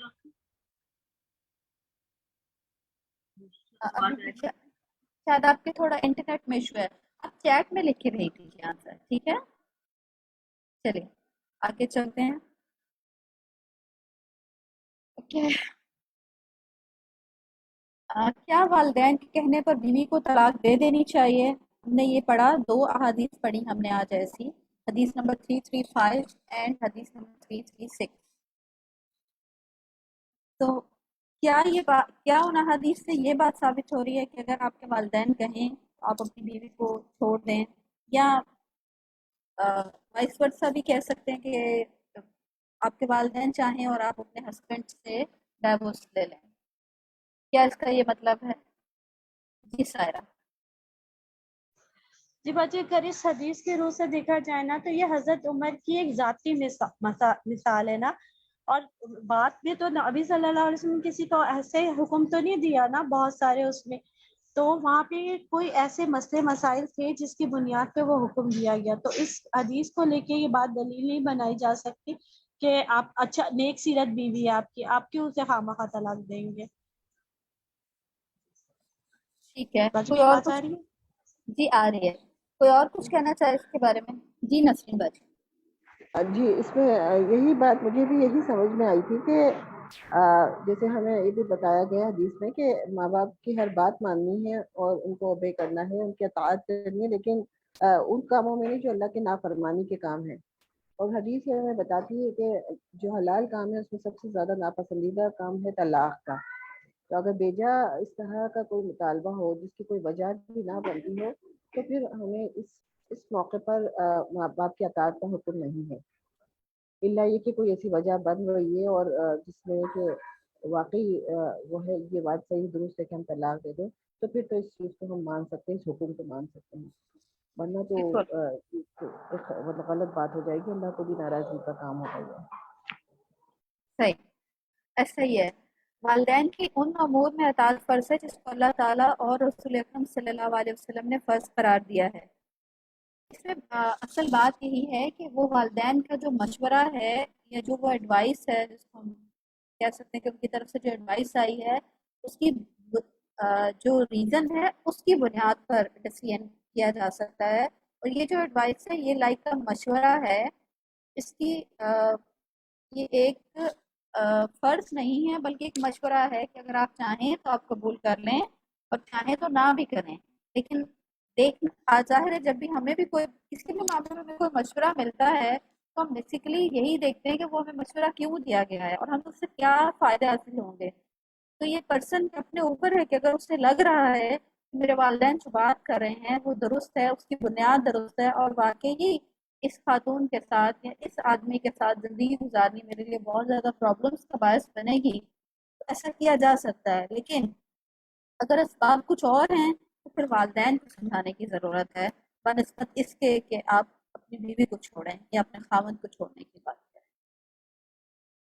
اوکے. نبی اکرم صلی اللہ علیہ وسلم نے کس گناہ کو کہا تھا کہ یہ اکبر الکبائر ہے؟ جی فاطمہ. جی السلام علیکم ورحمۃ اللہ وبرکاتہ. وعلیکم ایک یہ السلام فرمایا ورحمۃ تھا اللہ. کہ اللہ کے ساتھ کسی کو شریک نہ ٹھہرائے، ماں باپ کی نافرمانی کرنا یا قتل نفس جس میں جو ہے خود کو مارنا یا خودکشی آ جاتا ہے، اور جھوٹی قسم کھانا. ٹھیک ہے، لیکن اکبر الکبائر یہ ہے کہ آدمی اپنے والدین کو گالی دے. اور پھر ہم نے اس کی تفصیل پڑھی کیسے. اور اس حدیث سے پھر ہمیں اصول کیا پتہ چلتا ہے، یہ بہت امپورٹنٹ بات تھی. ہمیں سے بہت سارے لوگ دوسروں کو تنگ کرتے ہیں اور اس کے بعد بری عظمہ ہو جاتے ہیں اور کہہ دیتے ہیں یہ فلاں نے جو ہے نا ہمارے ساتھ یہ برتاؤ کیا ہے تو وہی گناہ گار ہے. اس حدیث سے ہمیں ایک بہت اہم اصول پتہ چل رہا ہے. جی فرح. جی باجی اس میں کہہ رہی تھی کہ جب ہم کہتے ہیں دوسرے کے والدین کو برا برا کہتے ہیں تو جب وہ ہمارے اس کو کہتا ہے کہہ دیتا ہے تو پھر وہی بات ہو گئی نا گالی دینے والی. بالکل ایسے ہمیں اس سے بچنا چاہیے کہ ہم ڈیفینیٹلی جب آپ کسی کو پرووک کریں گے تو وہ آنسر کرے گا. جب وہ آنسر کرے گا تو آپ اس کے آنسر کو تو بلیم کریں لیکن اپنے پرووک کرنے کو بلیم نہ کریں. یہ غلط ہے. اس لیے آپ صلی اللہ علیہ وسلم نے فرمایا کہ یہ ایسے ہے اپنے ماں باپ کو برا بھلا کہنا. اس حدیث سے جو ہمیں اصول پتہ چلتا ہے جو بہت امپورٹنٹ ہے، ہم سب کو بہت زیادہ سمجھنے کی ضرورت ہے، وہ یہ ہے کہ جو شخص کسی فعل کا باعث سبب بنتا ہے، کسی کام کرنے کی وجہ بنتا ہے، وہ اس کے کرنے والے ہی کی طرح ہے، خواہ یہ فعل اچھا ہو یا خواہ یہ فعل برا ہو. مطلب بہت سارے لوگ پہلے لوگوں کو بہت زیادہ تنگ کرتے ہیں اور پھر جب لوگ ان کی شکایت کرتے ہیں تو کہتے ہیں یہ ہماری کتنی ریٹیں کرتے ہیں. ہمیں یہ دیکھنے کی واقعی میں ضرورت ہے کہ کیا ہم کسی ایسے فعل کا سبب تو نہیں بن رہے جس کی وجہ سے وہ وہ پرفارم کر رہے ہیں، ہم اس کام کو برا کہہ رہے ہیں جبکہ اس کا سبب جو بنے ہیں وہ ہم خود ہیں. اس پوائنٹ کو ذہن میں رکھنے کی ضرورت ہے کہ جو شخص کسی کام کو کرنے کا سبب بنتا ہے تو وہ اسی کی طرح ہے جو وہ کام کر رہا ہے. یہ بات ہمیں اس حدیث سے بہت واضح پتہ چلتی ہے. پھر حدیث نمبر 342 میں ہم نے پڑھا ان اللہ حرم علیکم حقوق الامہات ومن اموہات وواعد البنات کرہ لکم قیل وقال وکثرت السوال وذات المال. قیل و قال، کثرت سوال اور ذات المال میں کیا کیا چیزیں شامل ہیں؟ ہم اس کا آنسر دیکھ لیتے ہیں. اس کے علاوہ بھی بہت ساری باتیں شامل ہو سکتی ہیں. جی سارا آپ آنسر کرنا چاہ رہی ہیں؟ جی باجی اس میں یہ تھا قیل و قال جو ہے کہ جو بات سنی وہ لوگوں سے اسی طرح کہہ دی، آگے بڑھا دی بات کو، بیکار تبصرے کر لیے. اور کیا کہتے ہیں کثرت السوال کا مطلب ہے کہ بھیک مانگنا، کسی سے چمٹ کے سوال کرنا. اور اسراف کا مطلب ہے ضرورت سے زیادہ خرچ کرنا یا حرام چیزوں پہ خرچ کر دینا یا ایسی چیزوں پہ خرچ کرنا جس میں دوسروں کو نقصان پہنچایا جائے. صحیح ہے. بالکل. یہ جو کثرت سوال ہے نا اس میں یہ والی بات بھی آ جاتی ہے کہ ایسے مسائل کے بارے میں سوال کرنا جو موجود نہ ہو. مثال کے طور پر آپ کسی عالم سے ملیں اور آپ ایسے کوشچنس کرنا شروع کر دیں جو کہ ابھی تک وقوع پذیر ہی نہیں ہوئے. اس لیے اس بات کو بہت زیادہ ممنوع کیا گیا ہے فقہ میں کہ مفروضہ مسائل کے بارے میں سوال نہیں کیا جا سکتا. اسی طریقے سے آپ صرف بحث برائے بحث کے لیے اگلے سے سوال کرتے رہیں. یہ جو کثرت سوال ہے یہ منع ہے. ہم نے اسے بہت زیادہ ہمارے معاشرے میں لائٹ لیا جاتا ہے. جو ہم دوسرے کو تنگ کرنا چاہتے ہیں اور ہم ٹیچر کو بھی بعد میں تنگ کرنا چاہتے ہیں تو ہم اسے بے مقصد کوشچن جسٹ فار ڈسکشن سے ایک بحث برائے بحث سوال کرتے رہتے ہیں. اسی طریقے سے ایسے سوال کرنا جن کا جواب آپ کو آتا ہے، آپ صرف اس لیے کر رہے ہیں کہ آپ سامنے والے کا علم چیک کر لیں، تو یہ سوال کرنا بھی پسندیدہ نہیں ہے. پھر ایسے سوال کرنا جس سے دوسروں کی یہ مشکل پیدا ہو جائے.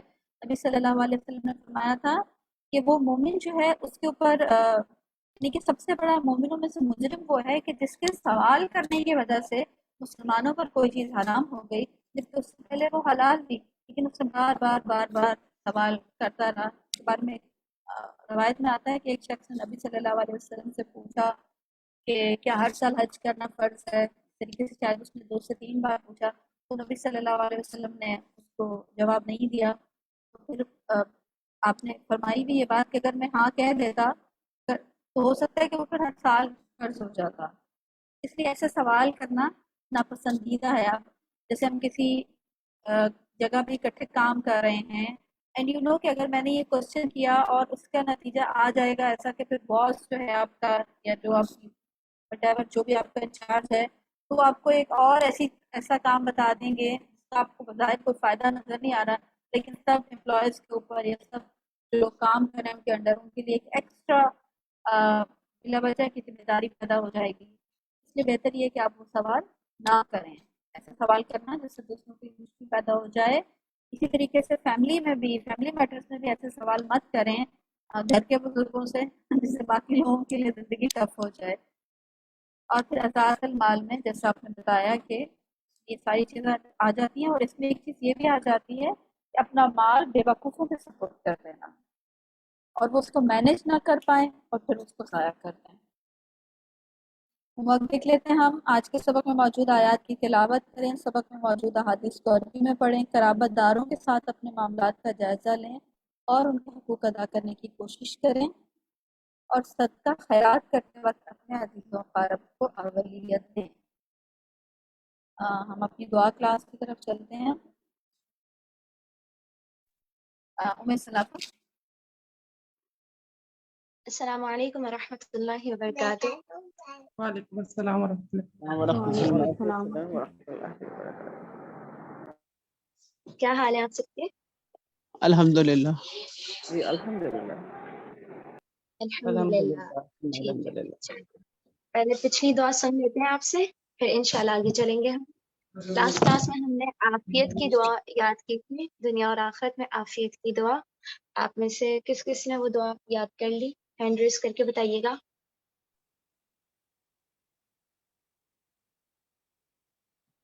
ٹھیک ہے، اسماء عمر آپ پڑھنا اسٹارٹ کریں. بسم اللہ الرحمن الرحیم.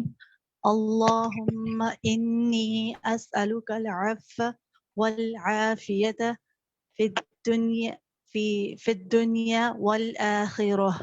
اللہم انی اسألک العفو والعافیت فی دینی ودنیای واہلی ومالی. اللہم استر عوراتی وآمر روعاتی. اللہم احفظنی من بین یدی ومن خلفی وعن یمینی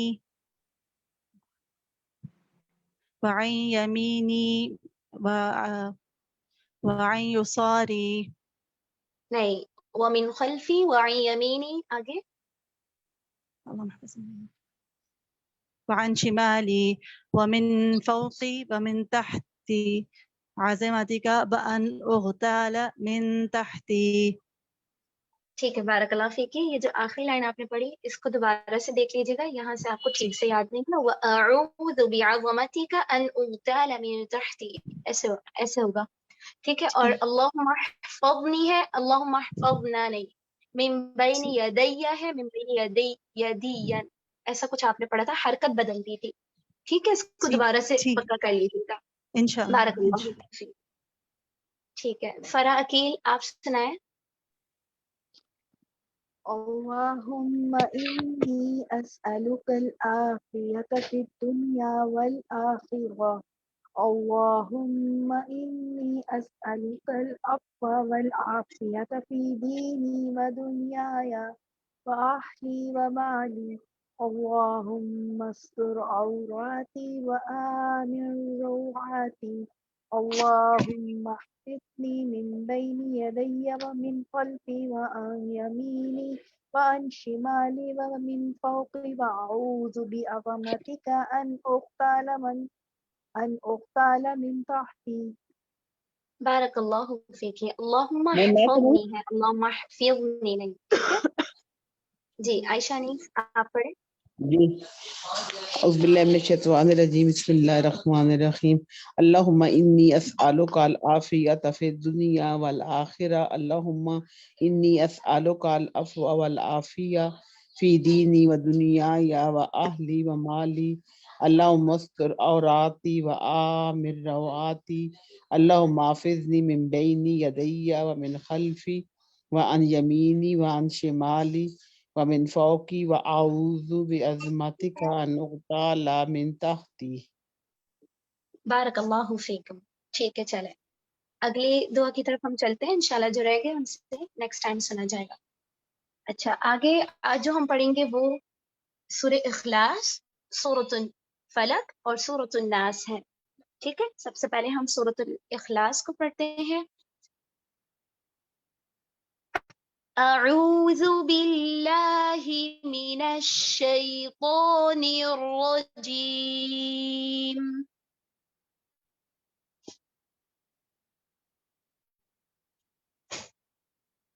بسم اللہ الرحمن الرحیم.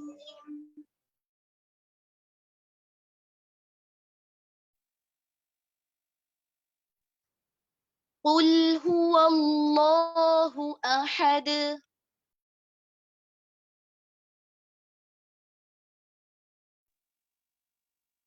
اللہ الصمد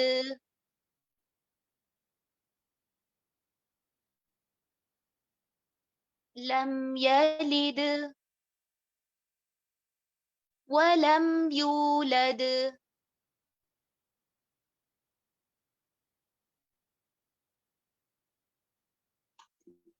ولم یکن له کفوا احد. ٹھیک ہے، صبح و شام 3 بار پڑھتے ہیں اس کو. آپ سب کو سورۃ الاخلاص یاد ہے تو ہم اس کو ایک دفعہ ہی پڑھ لیتے ہیں. ٹھیک ہے، چلتے. ترجمہ کون پڑھے گا؟ ماریا آپ پڑھیں ترجمہ.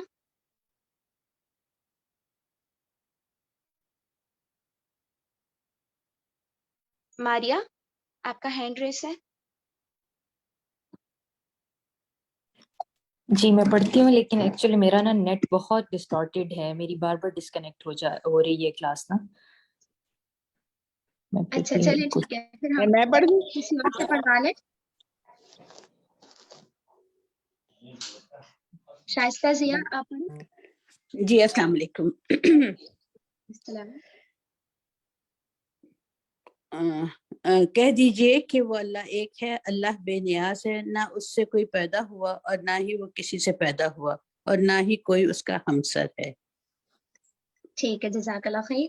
اب سورۃ الفلق ہے، اس کو پڑھ لیتے ہیں. بسم اللہ الرحمن الرحیم.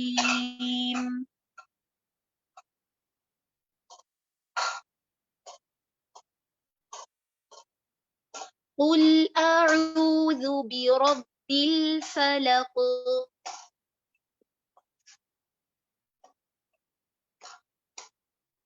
من شر ما خلق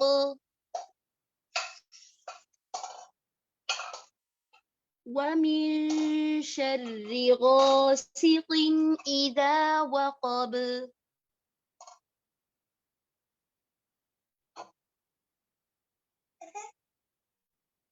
ومن شر النفاثات في العقد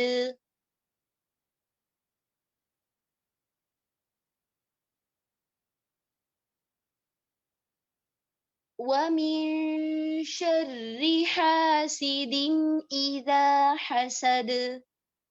ٹھیک ہے، اس کو بھی صبح و شام 3 بار پڑھتے ہیں. فرین آپ اس کا ترجمہ پڑھیں.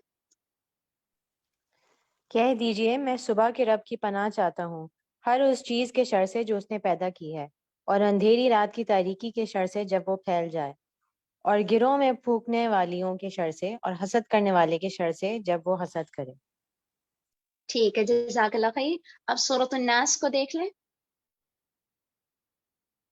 بسم اللہ الرحمن الرحیم.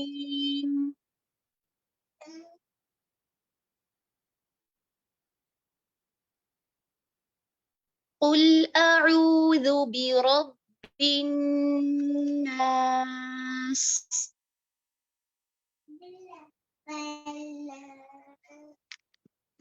ملك الناس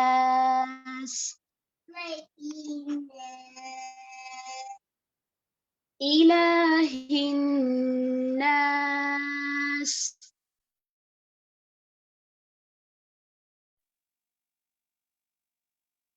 من شر الوسواس الخناس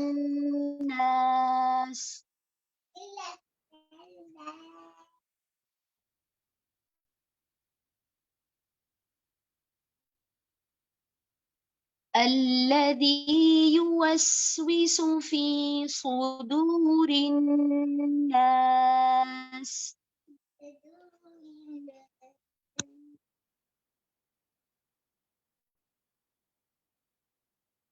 من الجنة والناس.